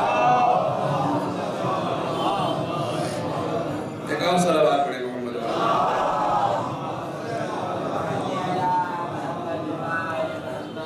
التوفیق من اللہ. یہ خدا مند عالم کی اچھا عمل بہت سارے لوگ کرتے ہیں، اس اچھے عمل کو بچا کے لے جانا کمال ہوتا ہے. لے جانا کمال ہوتا ہے. ہمارے استاد ہمیشہ کہا کرتے تھے کہ شیطان کے پاس ایک نجاست ہوتی ہے. جیسے ہی مومن کسی عمل کو انجام دیتا ہے، اگر اس عمل کو اس نے اچھے سے پیک نہیں کیا ہے تو وہ نجاست اس میں ملا دیتا ہے. عمل کرو تو اسے پیک کر دو تاکہ مطلب پھر آمیزش نہ ہونے پائے نا اس میں شیطان کی. چونکہ ہر جگہ پر بہت مشہور حدیث ہے کہ جب ایک بندہ مومن نماز پڑھنے کے لیے جاتا ہے تو 3 بار شیطان کوشش کرتا ہے کہ اس کی نماز کو غلط کر دے. 3 بار. سن لیجیے یہ بات آ گئی ہے تو عرض کر دوں. جیسے ہی اذان ہوتی ہے نا تو بندہ مومن اٹھنا چاہتا ہے کہ چلو اذان ہو گئی اب نماز پڑھ لیتے ہیں. تو سب سے پہلے وہ کہتا ہے ارے وقت تو 5 بجے تک ہے، ابھی سے اٹھ کے کیا کرنا ہے. وہ پہلے والا لاتا ہے کہ رکو تھوڑا سا پڑھ لینا اول وقت. کیا ٹھیک ہے پہلے، لیکن وہ لڑ پڑا اس سے کہ نہیں جاؤں میں تو پڑھوں گا، میں تو اول وقت پڑھوں گا. اب وہ اٹھ گیا، بہرحال اس نے پڑھ لی. اب جیسے ہی نماز پڑھنے کے لیے وہ کھڑا ہوا تو اسے وہاں بھی کھجلی ہونے لگی جہاں کبھی نہیں ہوتی تھی. یوسوس فی صدور الناس، وہ بھی یاد آنے لگا جو کبھی نہیں یاد آیا تھا. یوسوس فی صدور، وہ سب کچھ وہ نماز میں القاء کرنے کی کوشش کرتا ہے اس کی نماز کو خراب کرے. اچھا اسے وہ الرٹ ہو گیا کہ نہیں نماز تو صحیح سے پڑھو یار، یہ کیا مطلب ساری طرف توجہ ہے سوائے خدا کے. انہوں نے نماز صحیح سے پڑھ لی.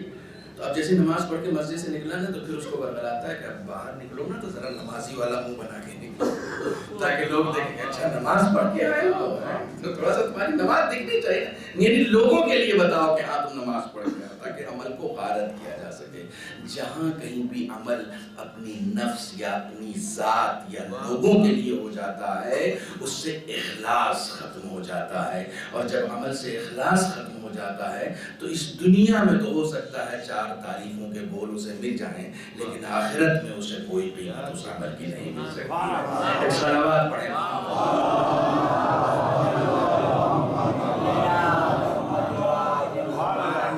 مجھے رشک ہوتا ہے، میں ابھی اپنے ایک دوست سے بتا رہا تھا فون کر کے کہ حضرت صاحب کی مجلس پڑھنے کے لیے آیا ہوں، تقریباً 50 کتابیں انہوں نے لکھی ہیں، تو وہ بھی عالم ہیں۔ کہنے کا رشک ہوتا ہے ایسے لوگوں پر کہ جنہوں نے ادب کی، شاعری کی، اہل بیت سے نسبتیں جو ہیں ان نسبتوں میں کم سے کم اپنی زندگی کا یہ سرمایہ تو صرف تو کیا ہے نا۔ ہم نے کیا کیا ہے؟ کبھی یہ بھی تو سوچیں ہم نے کیا کیا؟ جب اس طرح کی ہستیاں ہمارے درمیان سے جاتی تو ہمیں ایک بار تجزیہ کرنا چاہیے کہ ہم نے کن چیزوں میں وقت اپنا صرف کیا ہے، ہم نے کہاں وقت لگایا ہے۔ کہنے کے لیے کہ صاحب سب سے اچھا نعرہ ہم لگاتے ہیں، سب سے اچھا نعرہ لگانا معیار نہیں ہے، ہمارے عمل سے لوگوں کو پتہ چل جائے کہ ہاں یہ حیدری نعرے والے لوگ ہیں، حیدری کردار والے لوگ ہیں۔ ہمارا عمل اپنے آپ میں نعرہ لگا ہے نا، ہم نے یہ کیا ہے۔ توجہ فرمائیں، خدا نے کیا قدر و قیمت، جو کچھ بھی، میں یہ سوچ رہا تھا کہ جو کچھ بھی انہوں نے لکھا ہے نہ ذریعہ معاش کے لیے لکھا ہے، نہ بظاہر جو عام طور سے ہمیں دکھتا ہے کہ اپنے ذاتی نام و نمود کے لیے۔ آپ کے آنے سے پہلے میں نے ایک جملہ کہا تھا کہ لوگ جو ہیں وہ شاعری کی دنیا میں آ کے مشہور ہوتے ہیں، عظیم امروی مشہور ہو کے شاعری کی دنیا میں مشہور ہو چکے تھے۔ توجہ فرمائیں، تو یہ جو کچھ بھی کیا ہے نہ شہرت کے لیے نہ دولت کے لیے، کس لیے کیا ہے؟ جب انسان خدا کے لیے کرتا ہے، جب انسان قربتاً اللہ، صرف نماز کے لیے تھوڑی حکم ہے کہ قربتاً اللہ پڑھو، مجلس کے لیے بھی یہی حکم ہے کہ قربتاً اللہ پڑھو، مجلس کی شرکت کے لیے بھی یہی حکم ہے کہ قربتاً اللہ آؤ۔ آپ جس دین کے ماننے والے ہیں یہ وہ دین ہے کہ جو آپ کے بیڈ روم تک پہنچا ہوا ہے، اور بیڈ روم میں جانے کے لیے بھی کہتا ہے کہ قربتاً اللہ جاؤ۔ توجہ فرمائیں، یہ وہ دین ہے۔ آپ سبزی خرید رہے ہیں نا ٹھیلے والے سے، تو وہ سبزی خریدتے وقت بھی آپ کے ساتھ رہتا ہے دین۔ ایسا نہیں کہ دین کو بھول جانا، یہاں پر بھی دین رکھو۔ اچھا یہاں کیا دین رکھنا ہے صاحب؟ ہاں سبزی خرید رہے ہو نا تو ذرا سا کم تولواؤ، جو تول رہا ہے، جو بیچ رہا ہے، اس کو یہ حکم ہے کہ تھوڑا زیادہ تولو، آپ کو یہ حکم ہے کہ تھوڑا کم تولواؤ۔ اچھا یہ ہوتا نہیں ہے، ہوتا ہے اس کے برعکس سے۔ جب وہ سبزی تولتا ہے تو ہم کہتے ہیں بھیا تم تو سونا تول رہے ہو، تھوڑا سا تو جھکتا ہوا دے دو، جبکہ آپ کو حکم یہ ہے کہ آپ کم لیں، اس کو حکم یہ ہے کہ وہ زیادہ دے۔ آپ شریعت کو دیکھیں، آپ جا کے پوچھیں معصوم سے کہ مولا یہ کیا حکم ہے کہ میں کم لوں؟ کہا جب دونوں ایک دوسرے سے جدا ہو تو کسی کی گردن پہ کسی کا حق نہیں رہنا چاہیے۔ وہ زیادہ دے گا تو اپنی مرضی سے دے دے گا، اچھی بات ہے، لیکن تم زیادہ لے کے نہ آؤ، تمہارے اوپر حق ہو جائے گا، وہ محشر میں طلب کر سکتا ہے تم سے۔ جب ایک دوسرے سے جدا ہو تو کسی کا حق نہیں رہنا چاہیے۔ اس کو کہتے ہیں خوش خلقی۔ اچھا شاعر ہونا بہت بڑا کمال نہیں ہے، بااخلاق انسان ہونا بہت بڑا کمال ہے۔ یہ ان کی زندگی کا ایک ایسا پہلو ہے جسے امروہہ میں رہنے والوں نے ضرور محسوس کیا ہوگا۔ ہم تو مہمان ہیں، ہم تو آتے تھے چلے جاتے تھے، نہایت ہی بااخلاق، نہایت ہی بااخلاق انسان، اس کی باتوں سے پھول جھڑتے تھے۔ یہ بات ہم نے محسوس کی ہے۔ اخلاق، رسول اکرم نے فرمایا بعثت لأتمم مکارم الاخلاق، میں بھیجا ہی اس لیے گیا ہوں تاکہ اخلاق پڑھا سکوں، تاکہ اخلاق بتا سکوں کہ اخلاق ہے کیا۔ آپ کسی بھی یونیورسٹی کے پڑھے ہوئے ہوں، سائنس میں 100 میں 100 اور لینگویج میں اس میں فلاں اور فلسفی میں اتنے میں اتنا، سب میں آپ 100 لے آئیں، لیکن اخلاقیات میں اگر 0 ہوگا نا تو کوئی دوسری یونیورسٹی نہ اسٹوڈنٹ کی حیثیت سے آپ کو قبول کرنا چاہے گی، نہ ٹیچر کی حیثیت سے آپ کو قبول کرنا چاہے گی۔ کیوں صاحب؟ ان کی اخلاقیات اچھی نہیں۔ اخلاقیات کے نمبر اس دنیا میں بھی 100 ہوتے ہیں اور آخرت میں بھی 100 ہوتے ہیں۔ اخلاقیات یہ سب سے عظیم پہلو ہے، سب سے عظیم پہلو ہے۔ اور اگر تھوڑی تھوڑی سی اجازت دے تو میں گفتگو کو ایک صلوات اور پڑھا.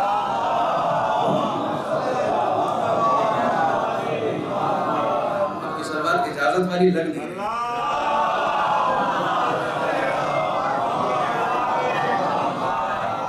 میں وہ حدیث پہلے کمپلیٹ کرتا ہوں اور اس کے بعد پھر آگے بڑھتا ہوں. 3 چیزوں کا مومن ہمیشہ محتاج ہوتا ہے. التوفیق من اللہ، خداوند عالم کی طرف سے توفیق. بہت مشہور مصرع ہے، اللہ اگر توفیق نہ دے انسان کے بس کی بات نہیں. ہمارے اور آپ کے بس کا کچھ نہیں. خداوند عالم کی جانب سے توفیق، ہم محتاج ہیں.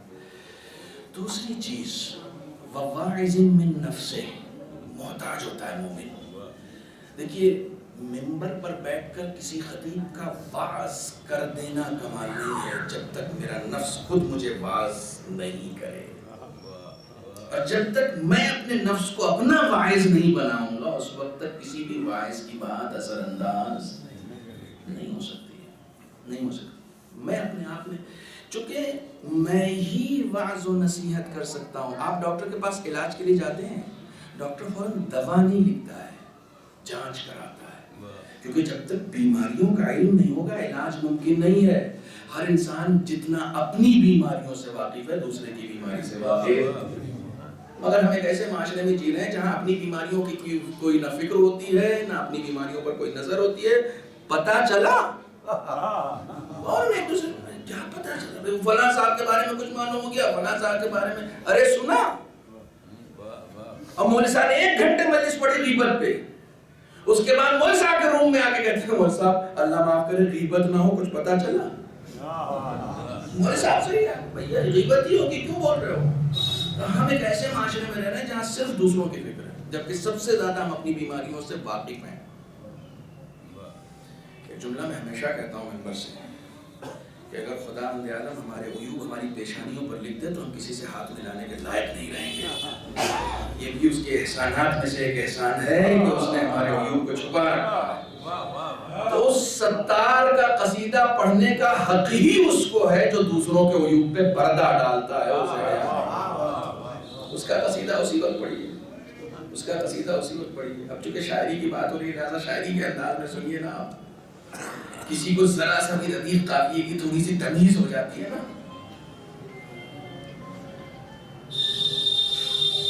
چاہے وہ ردیف قافیے صحیح نہ لگا پاتے ہیں لیکن اگر بزعم خود اور بقلم خود وہ شاعر ہو گئے ہوں تو مائک پر آتے ہی فوراً کہتے ہیں ذرا توجہ چاہیے. صرف توجہ نہیں چاہیے، داد بھی چاہیے. کیونکہ یہ جو وہ آپ کے سامنے پیش کر رہے ہیں نا یہ ان کی مخلوق ہے.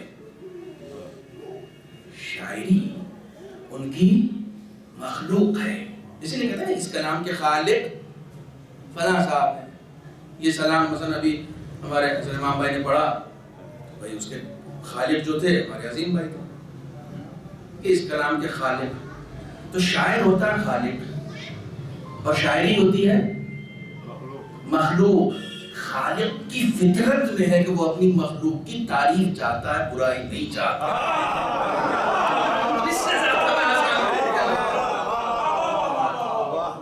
خالق کی فطرت میں یہ بات پائی جاتی ہے. اور کمال یہ ہے کہ جنہیں شاعری کی تمیز نہیں ہے، جن کے ردیف قافیے اچھے نہیں، وہ بھی دعوے دار کے ساتھ توجہ چاہیے. اچھا آپ جانتے ہیں کہ ان کی شاعری میں عیب ہے، آپ جانتے ہیں. اب چونکہ آپ پڑھے لکھے تو آپ کو سمجھ میں آ گیا کہ نہیں یہ قافیہ صحیح نہیں تھا، یہ مصرع بحر میں نہیں تھا، یہ وزن صحیح نہیں ہے. آپ کو پتہ چل گیا، آپ کو پتہ چل گیا پھر بھی وہ یہی چاہیں گے کہ آپ تعریف کیجئے.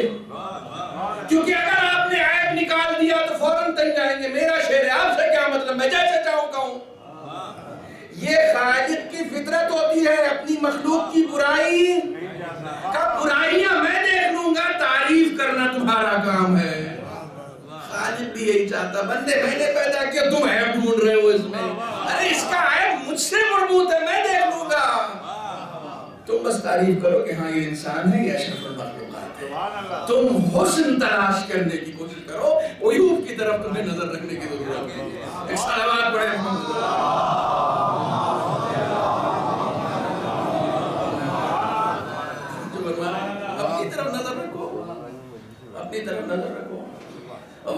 من نفسه وقبول ممن ينصحه. اور تیسری صفت جس کا مومن محتاج ہوتا ہے وہ یہ ہے کہ اگر کوئی نصیحت کرنے والا ہے تو اس کی نصیحتوں کو قبول کرے. ہر کس و ناکس میں قبول کرنے کی صلاحیت نہیں ہوتی. اس بار گجرات میں ایک جملہ منبر پر آیا, وہ جملہ آپ کو سناتا ہوں کہ میں کسی کتاب میں مجھے نہیں ملا, لیکن ایک بہت ہی صالح صفت ہے سننے کی. سننے کی صفت جو ہے نا بڑی اچھی صفت ہے. یہ ہر کس و ناکس میں نہیں پائی جاتی, آپ میں پائی جاتی ہے. سننا دنیا کی شاید ہی کوئی قوم ہو جو سننے کے لیے پے کرتی ہو. بھائی آئیے ہمیں سنائیے. سننا ایک بڑی اچھی صفت ہے. جب میں اس کو پڑھ رہا تھا, اصل میں یہ قرآن سے آیا ہے. قرآن نے سننے والوں کو بشارت دی ہے. لیکن شاید ایک نئی بات, سننے والوں کو قرآن نے بشارت دی ہے. فَبَشِّرْ عِبَادِ الَّذِينَ يَسْتَمِعُونَ الْقَوْلَ. اے میرے حبیب ان گروہ کو, اس گروہ کو مبارکباد دے دو جو باتوں کو سننے کے لیے جمع ہوتا ہے. یہ قرآن پڑھ رہا ہوں میں, جو باتوں کو سننے کے لیے جمع ہوتا ہے. وَيَتَّبِعُونَ أَحْسَنَا, اور اس میں جو اچھی باتیں ہوتی ہیں اس کی پیروی کرتا ہے. صرف سنتا نہیں ہے بلکہ ان کی اچھی باتوں کی پیروی کرتا ہے. سننا اپنے آپ میں بھی ایک کمال ہے, ایک ہنر ہے. ہر کس و ناکس میں یہ کمال نہیں پایا جاتا ہے. امام حسین کے مقابلے میں جو فوج تھی اس کے اندر عیب یہ تھا کہ وہ سنتے نہیں تھے. اب دیکھیے یہ بات مسائب کی ہے, لیکن میں عرض کر رہا ہوں اس میں کہ جس وقت سارے اعزاء اور انصار احباب جتنے تھے سب قتل ہو گئے, آخری وقت میں یعنی جناب علی اصغر کی شہادت کے بعد امام حسین گھوڑے پر سوار ہو کے کہتے ہیں اسمعوا قولی, میری بات سنو.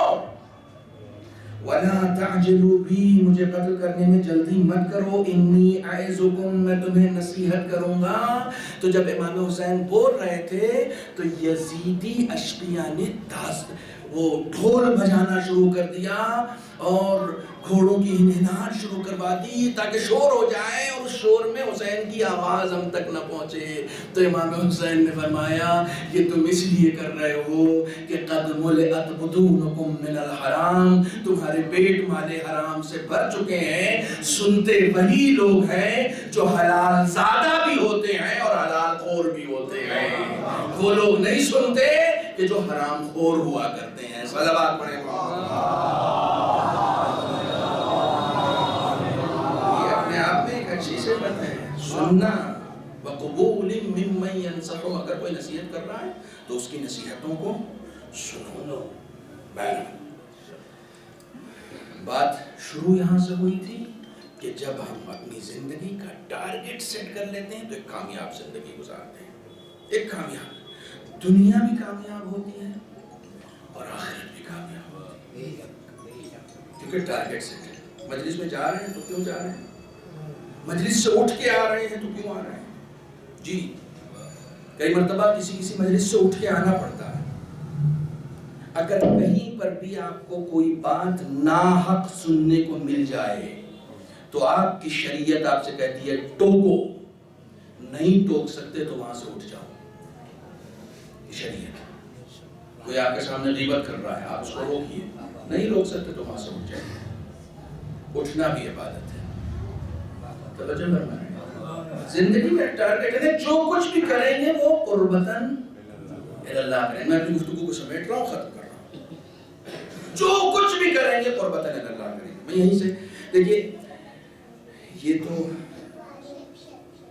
اردو ادب کے حوالے سے اور رسائی ادب کے حوالے سے اور منقبتوں کے حوالے سے, یعنی جو ہمارے ہاں نعتیہ شاعری ہے, جو منقبتی شاعری ہے, ٹھیک ہے, جو بڑی سخت ہے, بہت سخت ہے, اتنا آسان نہیں ہے.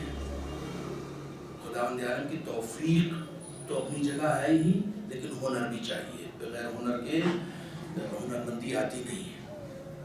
توجہ فرمائیں. یہ سب اپنی جگہ پر یہ سب اپنی جگہ پر. ایک بہت مشہور شخصیت ایران میں گزری ہے قلم کے حوالے سے، لیکن ان کا باب کیا تھا؟ ان کا باب حدیث تھا. لہذا وہ ایران میں محدث قمی کے نام سے مشہوری ہوئی اور صاحب سینکڑوں کتابیں لکھی. کمال یہ ہے کہ نہ آیت اللہ ہیں، نہ مرجع تقلید ہیں، نہ مجتہد ہیں. یعنی ان کے بارے میں آیت اللہ مشکینی کہتے تھے کہ وہ تقلید کرتے تھے، خود مجتہد نہیں تھے. لیکن کتابیں ایسی ایسی لکھ دی ہیں صاحب کہ آج ہندوستان کی ہر مسجد میں ان کی کتاب موجود ہے. مفاتیح الجنان شیخ عباس قمی کی، محدث قمی کہا جاتا ہے. ایک کتاب کا نام بہت مشہور ہے، آپ نے سنا ہوگا، بحار الانوار، علامہ مجلسی نے لکھی ہے. یہ 110 جلدوں میں ہے. اس کتاب کو انہوں نے نچوڑ لکھا ہے سفینۃ البحار، وہ 10 جلدوں میں. یعنی سفینۃ البحار الانوار کا انہوں نے خلاصہ کر دیا. سفینۃ البحار نام بھی ایسا رکھا کہ یہ بہار کہتے ہیں بحروں کی جمع، اور اس کا نام رکھا انہوں نے سفینۃ البحار کا. بحار الانوار کو گھومنا ہے تو میں ایک سفینہ دے رہا ہوں، اس سفینے پہ بیٹھو، علامہ مجلسی کی پوری کتاب پڑھوا دوں گا میں. اس کتاب کے بارے میں آیت اللہ خوئی نے کہا ہے کہ اگر ساری اسلامک لائبریریاں جلا دی جائیں اور میرے پاس صرف شیخ عباس قمی کی سفینۃ البحار ہو تو میں دین کو پھر سے زندہ کر دوں گا. اتنی گرا قیمت کتاب ہے، یعنی قلم کے حوالے سے اتنی گرا قیمت کتاب ہے. یہ میں پڑھ چکا ہوں اس سے پہلے بھی امروہہ میں، لیکن اس وقت چونکہ قلم اور قلم کی خدمات کا ذکر ہو رہا ہے لہٰذا میں ضرور پڑھوں گا. ایک کتاب انہوں نے شیخ عباس قمی نے کہ قربت اللہ یاد رکھے گا. شیخ عباس قمی نے پتہ نہیں کس خلوص کے ساتھ اس شخص نے کتاب لکھی کہ آج ہر مسجد میں اس کی کتاب موجود ہے. دنیا کی ہر زبان میں ان کی کتاب کا ترجمہ ہو چکا ہے. ایک کتاب انہوں نے لکھی ہے منازل آخرہ. ضرور پڑھیے گا ایک بار، جب تک آنکھوں کی روشنی باقی ہے ایک بار ضرور پڑھیے گا. میرے پاس اس وقت موبائل میں انگلش میں بھی PDF موجود ہے اس کی، ہندی میں بھی ہے اور اردو میں بھی. جس کو چاہیے ہوگا لے لے گا، میں دے دوں گا سلیم بھائی کو، آپ سے لے لیجیے. بہت پتلی سی کتاب ہے، زیادہ موٹی نہیں، اتنی مشکل سے 100 صفحے کی کتاب ہے، 100 سوا 100 صفحے کی. منازل آخرہ، مرنے کے بعد انسان کو کتنے اسٹیشن سے گزرنا پڑتا ہے محشر تک جانے کے لیے، اس کو روایتوں کی نگاہ سے انہوں نے دیکھا. اور بہترین قیمت، یعنی بہترین کتاب ہے کہ جو واقعی اگر آپ کے وقت صرف کریں گے اس کتاب میں تو آپ کو لطف آئے گا پڑھنے میں. آپ جس زبان میں پڑھنا چاہیں میں دے دوں گا آپ کو. منازل آخرہ، آخرت کے اسٹیشنز، بہت گران قیمت کتاب ہے. یہ کتاب جب انہوں نے لکھ دی تو حرم معصومہ میں ایک صاحب نماز پڑھاتے تھے، ان کا نام تھا عبد الرزاق، مولانا عبد الرزاق. تو وہ حرم میں نماز نہیں پڑھاتے تھے بلکہ نماز کے بعد کچھ مسائل بیان کرتے تھے. جب شیخ عباس قمی کی کتاب آ گئی منظر عام پر تو انہوں نے خریدا. خریدنے کے بعد اسی کتاب سے واعظ و نصیحت کرتے تھے. کتاب بڑی گران قیمت تھی، منازل آخرہ. اسی کتاب سے وہ واعظ و نصیحت کیا کرتے تھے. شیخ عباس قمی کے والد خود ان کے درس میں اور ان کی کلاس میں اور ان کے واعظ و نصیحت میں شریک ہوتے تھے. شیخ عباس قمی کے والد محدث قمی، ان کو یہ نہیں معلوم تھا کہ میرے بیٹے کی کتاب سے پڑھتے ہیں. متاثر بہت تھے. میں نے کہا نا کئی مرتبہ ایسا ہوتا ہے کہ شخصیت پہلے سے بڑی ہوتی ہے، بعد میں اسٹیج پر آتی ہے. خود باپ کو نہیں معلوم ہے کہ میرا بیٹا کتنا بڑا ہے. ان کی کتاب ایک صاحب لے کے اور واعظ و نصیحت کر رہے ہیں تو ان سے بڑے متاثر تھے شیخ عباس قمی کے والد. ایک دن شیخ عباس کی والدہ نے کہا کہ جاؤ ذرا اپنے ابا کو بلا لاؤ، مسجد میں بیٹھے واعظ و نصیحت سنتے رہتے ہیں، ان سے کام بھی تو ہے. اب وہ گئے بلانے کے لیے، کہنے کہ اماں بلا رہی ہیں، چلیے کہنے یہاں بیٹھو. ڈانٹ کے ذرا سا باپ والے انداز میں بیٹھو. وہ بیٹھ گئے. کہنے کہ مولانا بننا ہے تو ان کی طرح بنو. یہ جو واعظ و نصیحت کر رہے ہیں نا، مولانا بننا ان کی طرح بنو. انہوں نے سر جھکا لیا. جی ابا. ان کو معلوم تھا، شیخ عباس قمی کو معلوم تھا یہ مولانا کہاں سے مولانا بول رہے ہیں، یہ ان کے نقطے اور ان کی واعظ و نصیحت اور ان کا مطالعہ کتنا ہے یہ ان کو معلوم تھا. لیکن انہوں نے ایک لفظ بولا نہیں، گردن جھکا لی. کہا جی ابا ٹھیک ہے. تو ان کے دوست شیخ عباس قمی، محلے کی بات ہے، شیخ عباس قمی کے دوست میں رہتے تھے، ان کا ہاتھ پکڑ کے جھنجھوڑا، کہنے لگے اپنے ابا کو بتاتے نہیں تمہاری کتاب سے پڑھ رہے ہیں؟ انہیں بتاتے کیوں نہیں ہو؟ اس طرح ذرا پچھمی زبان میں کہو، بتاتے کیوں نہ ہو کہ یہ تمہارے ابا کی تمہاری لکھی ہوئی کتاب سے یہ بات و نصیحت کرتے ہیں؟ تو اپنے دوست کا ہاتھ دبا انہوں نے اور کہنے لگے میں نے خدا کے لیے کتاب لکھی، اپنے ابا کی تعریف میں نے یہ کتاب خدا کے لیے لکھی ہے، اپنے ابا کی تعریف کے لیے نہیں لکھی ہے۔ جب نیتیں اتنی مضبوط ہوتی ہیں تب جا کے انسان شیخ عباس قمی بنتا ہے۔ پہلے اپنا ٹارگیٹ تو سیٹ کرو، تمہیں کرنا کیا ہے، کس کے لیے کرنا ہے؟ نیت عزم بلند ہو جائے، عزم بلند ہو جائے۔ جب انسان کا عزم بلند ہوتا ہے نا، دیکھیے دونوں الگ الگ لفظ، اس میں حروف الگ الگ ہے لیکن مجھے کہنے دیجئے جب انسان کا عزم بلند ہو جاتا ہے نا تبھی وہ عظیم ہوتا ہے۔ پہلے عزم تو اپنا بلند رکھو، حوصلہ تو بلند رکھو، نیت تو بلند رکھو، ارادہ تو بلند رکھو۔ ارادہ جب تک ارادہ نہیں ہوگا انسان کوئی کام نہیں کر سکتا، یاد رکھیں۔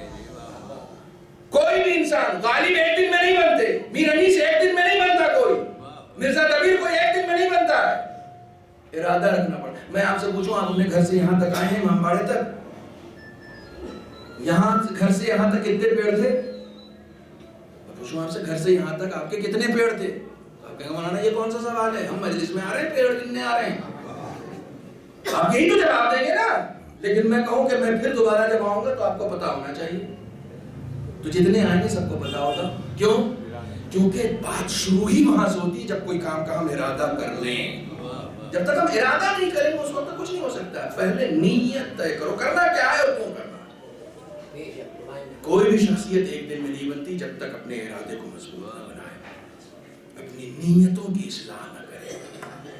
جب ہمارے اور اس عظمت میں جو چار چاند جو چیز لگاتی ہے وہ کیا ہے؟ وہ ہے اخلاق۔ عظمت میں چار چاند۔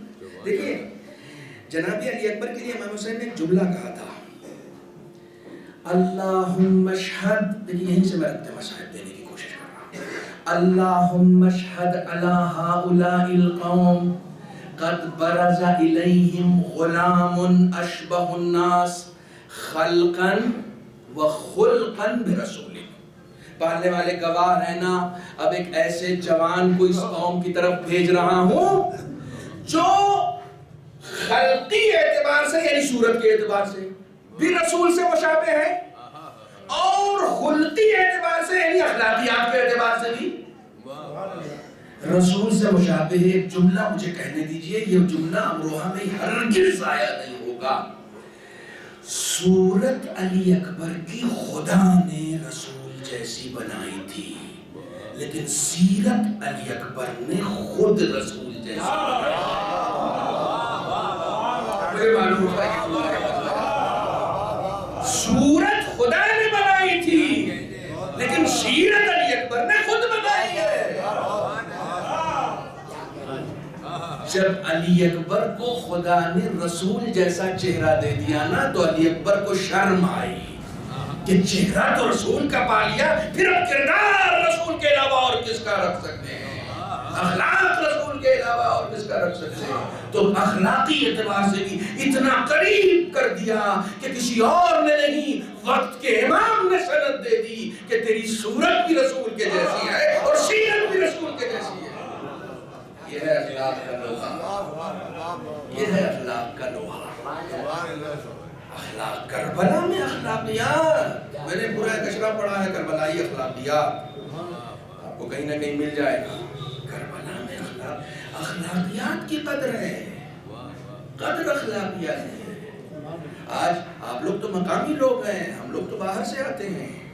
مقامی لوگ ذاتی طور پر مجھے آج تک کوئی ایسا نہیں ملا جو اخلاقیات کے حوالے سے عظیم صاحب کے بارے میں کچھ کہے کہ نہیں صاحب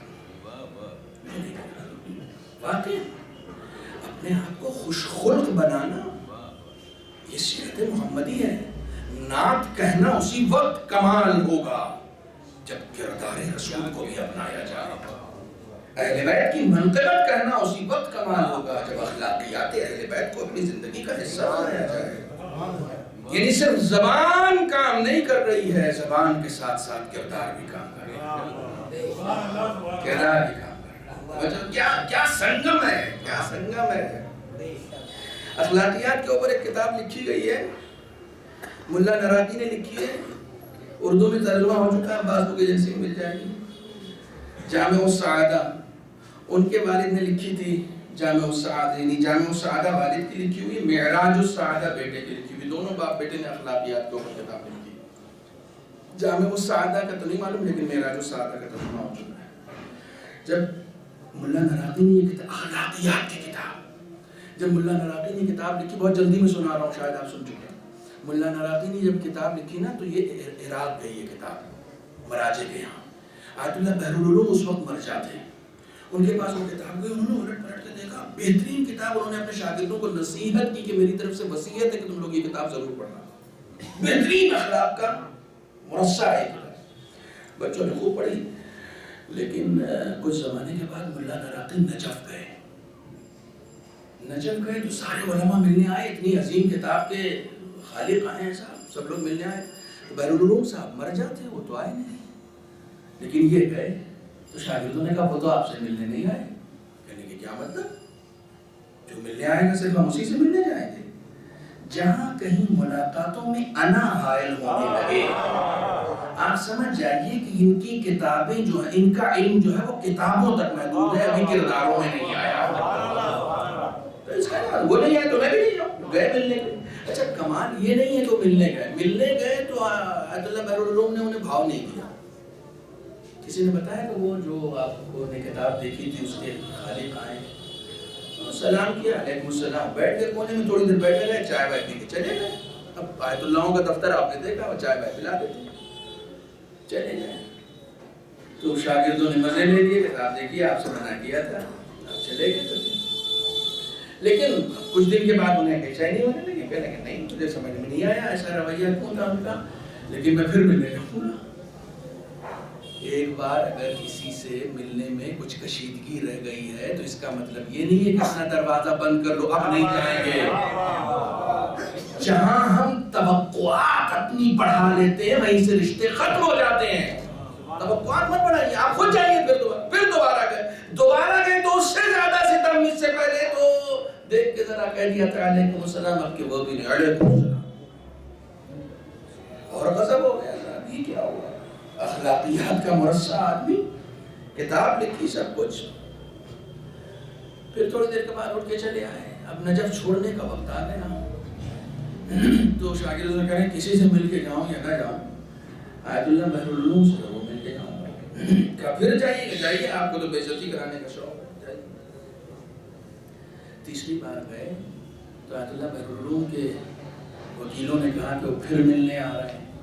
تو اب حجرے میں تھے، اپنے سر پہ امامہ نہیں تھا، پاؤں میں جوتی نہیں تھی، دوش پہ ردا نہیں تھی، جیسے سنا آ رہے دوڑتے ہوئے آئے، گھر سے باہر آئے اور گلی میں تقریباً دوڑ کے ان کا استقبال کیا، گلے سے لگایا اور لگا کے وہاں بٹھایا جہاں خود بیٹھتے تھے، اور دو زانو ہو کے شاگردوں کی طرح ان کے سامنے بیٹھ گئے، مرجع وقت، ایک قلمکار کے آگے دو زانو ہو کے بیٹھ گئے۔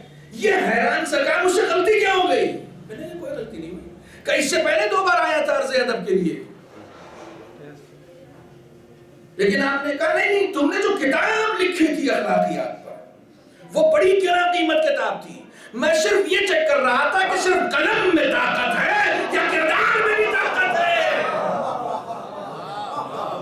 میں صرف یہ دیکھ رہا تھا کہ صرف قلم اچھا ہے یا کردار بھی اچھا ہے۔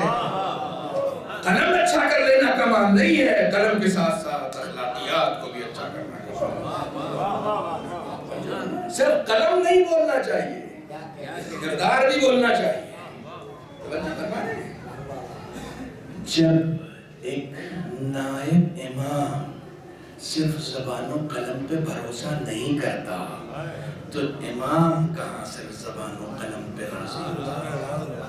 انہیں بھی کردار چاہیے، انہیں بھی کردار چاہیے تاکہ غلامی کا حق ادا ہو سکے۔ خداوند عالم جناب عظیم امروہوی کو اور جتنے لوگ خاص طور پر اس 2020 میں اس دنیا سے گئے ہیں جتنے مومنین مومنات سب کو اہل بیت کے خاص غلاموں اور کنیزوں میں شمار کریں انشاءاللہ۔ جب بھی ہمیں موت آئے اہل بیت کی محبت میں موت آئے، جب بھی ہمارا حشر نشر ہو اہل بیت کرام کے ساتھ ہو۔ اس سے بڑی اور کوئی دعا نہیں، اب میرے پاس وقت نہیں، اس سے بڑی اور کوئی دعا نہیں۔ غلام، آپ کو پتہ ہے کہ 3 نسلوں کے ساتھ غلامی کی عمر بسر کرنے والا جون کربلا تک سیر نہیں ہوا، کربلا تک سیر ہی نہیں ہوئی تھی۔ ابو ذر کا غلام تھا، ابو ذر نے رسول خدا کو ہدیہ کر دیا، رسول خدا کی غلامی میں رہے، حضرت علی کی غلامی میں رہے، امام حسن کی غلامی میں رہے، اور ان کے بعد امام حسین کی غلامی میں گئے۔ یعنی کتنا لمبا سفر طے کیا ہے، اور کیسی استقامت کے ساتھ، ایک دن میں نہیں ہوتا یہ، کیسی استقامت کے ساتھ، کس نیت کے ساتھ، کس پاکیزگی کے ساتھ، کس ہنر کے ساتھ، کس ہنر کے ساتھ۔ دیکھیں تہذیب زبان کی بات ہو رہی ہے، تہذیب زبان، مسائل میں بھی تہذیب زبان چاہیے۔ کیسے اجازت لیتی ہے، غلام ہے، حبشی ہے، بولنا نہیں آتا ہے، زبان لکنت کرتی ہے، ایسے ہی تھوڑی بلال سے اذان کہلوائی تھی رسول نے۔ نمونہ دیکھو یہاں پر جون موجود ہے، سب کے اجازت لینے کا اپنا طریقہ ہے، جون کے اجازت لینے کا اپنا طریقہ ہے، تہذیب زبان ہے۔ کیسے اجازت لیں، کون سے الفاظ کا انتخاب کریں کہ حسین رہ نہ پائیں، پھر فوراً اجازت دیں۔ آقا میرے جسم سے بدبو آتی ہے، آپ نہیں چاہتے کہ ان بنی ہاشم کے خون کے ساتھ میرا یہ کثیف خون بھی شامل ہو، آپ نہیں چاہتے۔ اب بتائیے یہ لفظ حسین کے دل پر کیا اثر انداز، اس طریقے سے اثر، یہ تہذیب زبان ہے، کیسے اجازت لینی ہے، کیسے۔ دیکھیے جناب علی اکبر کا تذکرہ آیا تو صرف اجازت کا سن لیجیے، صرف اجازت کا سن لیجیے، کیسے اجازت دی ہے۔ جناب علی اکبر کے بارے میں کہا جاتا ہے امام حسین نے تو فوراً اجازت دے دی تھی، اجازت ہے نا، فاستأذن، ادھر حسین سے اجازت نہیں، انہوں نے کہا جاؤ۔ بعض روایت میں جناب علی اکبر کے لیے یہاں تک کہا جاتا ہے کہ امام حسین نے کہا تقدم یا ولدی، بیٹا جاؤ بسم اللہ، خود سے کہا ہے، لیکن پھوپھی سے اجازت لے لو۔ اب یہاں تہذیب زبان دیکھیے، پھوپھی سے اجازت لے لو۔ جناب علی اکبر کیسے اجازت لیں، کن الفاظ کا انتخاب کریں۔ آئے جناب زینب کے پہلو میں 2 زانو بیٹھ گئے، ادب، بات کرنے کا سلیقہ۔ ہمارے بہار کے ایک مشہور شاعر تھے کلیم عاجز، شعر ہے، کہتے ہیں بات تو ہر بات ہوتی ہے کلیم، بات کرنے کا سلیقہ چاہیے، یہ سلیقہ ہونا چاہیے۔ 2 زانو ہو کے بیٹھ گئے، کہنے لگے کہ پھوپھی اماں یہ بتائیے آپ افضل ہیں یا میری جدہ فاطمہ زہرا افضل ہیں۔ اب یہ انداز دیکھیے تو جناب زینب روایت کہتی ہے کہ تڑپ گئے کہ نہیں بیٹا، شہزادی کا موازنہ کنیز سے کر رہا ہے، کیا مقابلہ ہے، کیا مقابلہ ہے۔ کہاں میری اماں فاطمہ زہرا شہزادی کون ہے، سیدہ نساء عالمین، کہاں ان کی کنیز۔ یہ عجیب و غریب رشتے ہیں اس گھرانے کا، بیٹا موازنہ کیا ہے۔ اللہ اکبر، جب یہاں تک لے آئے جناب علی اکبر تو کہا کہ میں کس کا بیٹا ہوں، کہا تو میرا بیٹا ہے، کہا حسین کس کے بیٹے ہیں، کہا وہ فاطمہ کے بیٹے ہیں، کہا پھر اپنے بیٹے کو فاطمہ کے بیٹے میں قربان کیوں نہیں کر دیتی، اللہ، کہا پھر اپنے بیٹے کو فاطمہ کے بیٹے میں قربان کیوں نہیں کر دیتی۔ یہ تہذیب زبان ہے، اپنے بڑوں سے کیسے گفتگو کی جائے، کیسے اجازت لی جائے۔ جناب جون آتے ہیں اجازت لینے کے لیے، چونکہ غلام کی مجلس ہے لہذا غلام کے بارے میں 2-4 جملے سن لیجیے بس۔ آئے اجازت لینے کا، آقا آپ نہیں چاہتے کہ میرا خون آپ کے پاکیزہ خون کے ساتھ ملے۔ امام نے گلے سے لگایا اور لگانے کے بعد کہا جون تم نے میرے نانا کا عمل دیکھا ہے، میرے بابا کا عمل قمبر کے ساتھ دیکھا ہے، میرے بھیا کا عمل دیکھا، میری اماں کا عمل فضہ کے ساتھ دیکھا ہے، تم نے یہ کیسے کہہ دیا، تمہیں اجازت چاہیے جاؤ۔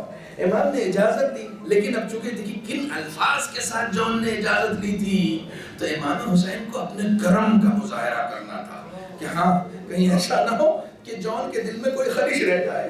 جون نے جب آخری سلام کہا ہے نا امام کو، تو امام دوڑتے ہوئے گئے، دیکھو یاد رکھنا میں ہمیشہ عرض کرتا ہوں، ہم شیعان حیدر کرار کے پاس امام حسین سے بڑا کوئی وسیلہ نہیں ہے، امام حسین سے بڑا کوئی راستہ نہیں، کوئی ایسا سفینہ نہیں ہے کہ جس کو پکڑ کر ہم نجات پا سکے۔ سب سے آسان، سب سے وسیع اور سب سے سریع وسیلہ امام حسین کا ہے۔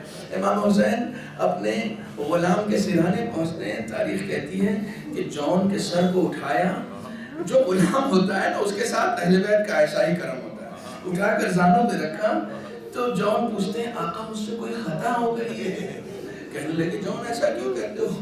کہا عرب میں کوئی اپنے غلام کے ساتھ بیٹھ کر کھانا نہیں کھاتا ہے، آپ نے اپنے غلام کے سر کو زانوں پر رکھا ہوا ہے، مجھ سے کوئی غلطی ہو گئی ہے؟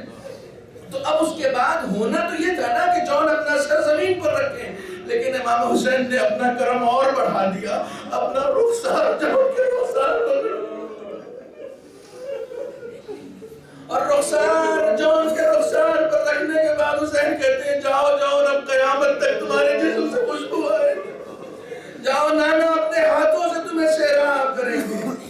لیکن ایک بھائی کی مجلس ہے، سننے والے بہت سارے بھائی یہاں بیٹھے ہوئے ہیں، مجھے کہنے دیجئے ایک آخری شہید، دیکھیں کربلا میں ہر ایک کو حسین کا زانو نصیب نہیں ہوا ہے، وہ خاص لوگ تھے جنہیں حسین کا زانو نصیب ہوا ہے۔ کربلا میں ایک آخری شہید ہے جس نے اپنے دونوں ہاتھ پہلے سے کٹوا لیے ہیں، زمین پر آیا ہے، جس کی لاش پر امام حسین اپنا کمر پکڑے ہوئے گئے ہیں، ان کا سر ظہری آخری ہے میرے بھائی، اب میری کمر ٹوٹ گئی۔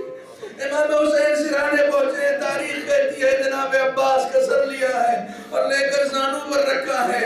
دیکھیں جناب جون تو غلام ہیں، لیکن جناب عباس نے ہمیشہ اپنے آپ کو غلام کہا ہے، کہتے ہیں آقا یہ نہ کیجئے، میرے سر کو زانوں پہ نہ رکھیے۔ جناب امام حسین کہتے ہیں عباس کیوں؟ کہا مجھے ایک وقت ستا رہا ہے، مجھے ایک وقت ستا رہا ہے۔ کہا عباس کیسا وقت ستا رہا ہے؟ کہا مجھے اس وقت بہت شرم آئے گی کہ ابھی میرا سر تو آپ کے زانوں پر ہوگا، لیکن تھوڑی دیر کے بعد کربلا کا ریگستان ہوگا، آپ کا سر اقدس ہوگا، عباس کی روح شرمندہ ہو رہی ہوگی کہ ارے تمہیں تو حسین کا سر مل گیا، حسین کا سر کربلا کے ریگستان لعنت اللہ علی القوم الظالمین وسيعلم الذين ظلموا أي منقلب ينقلبون۔ بسم الله الرحمن الرحيم۔ اللهم كن لوليك الحجة بن الحسن صلواتك عليه وعلى آبائه في هذه الساعة وفي كل ساعة وليا وحافظا وقائدا وناصرا ودليلا وعينا حتى تسكنه أرضك طوعا وتمتعه فيها طويلا۔ بارك خدایا بحق محمد وآل محمد۔ اس مجلس کا ثواب 14 معصومین کے وسیلے سے جناب عظیم امروہی کی روح کو اشارت فرما، اور الہ بحق محمد وآل محمد ہم سب کی توفیقات خیر میں اضافہ فرما۔ آنے والے اس مجلس میں شریک ہونے والے تمام افراد کے آباء و اجداد جو اس دنیا سے گزر چکے ہیں ان کی مغفرت فرما، ان کے درجات کو بلند فرما۔ آنے والے بحق محمد وآل محمد ہمارے عمر کا جتنا حصہ بچا ہوا ہے اس میں عمل صالح کی توفیق عنایت فرما، دین کو سمجھنے اور اس پر عمل کرنے کی توفیق عنایت فرما۔ معبود بحق محمد و آل محمد ہم سب کو حج و زیارات سے مشرف فرما، اور الہ بحق محمد و آل محمد تمام اسلامی ممالک بالخصوص جمہوریہ اسلامی ایران کو اپنے حفظ و امان میں رکھے، اور الہ بحق محمد و آل محمد تمام خدمت گزاران دین، علماء کرام، شعراء اہل بیت، ذاکرین کرام، ہمارے مراجع کرام بالخصوص حضرت آیت اللہ خامنہئی، حضرت آیت اللہ سیستانی کو طول عمر عطا فرما۔ معبود بحق محمد و آل محمد منتقم خون حسینی سلطان زماں حضرت امام عصر کے ظہور میں تعجیل فرما، ہمیں ان کے اعوان انصار میں شمار فرما۔ ربنا تقبل منا انک انت السمیع العلیم۔ التماس ہے اور سورہ حمد و تقبل و شکر اخلاص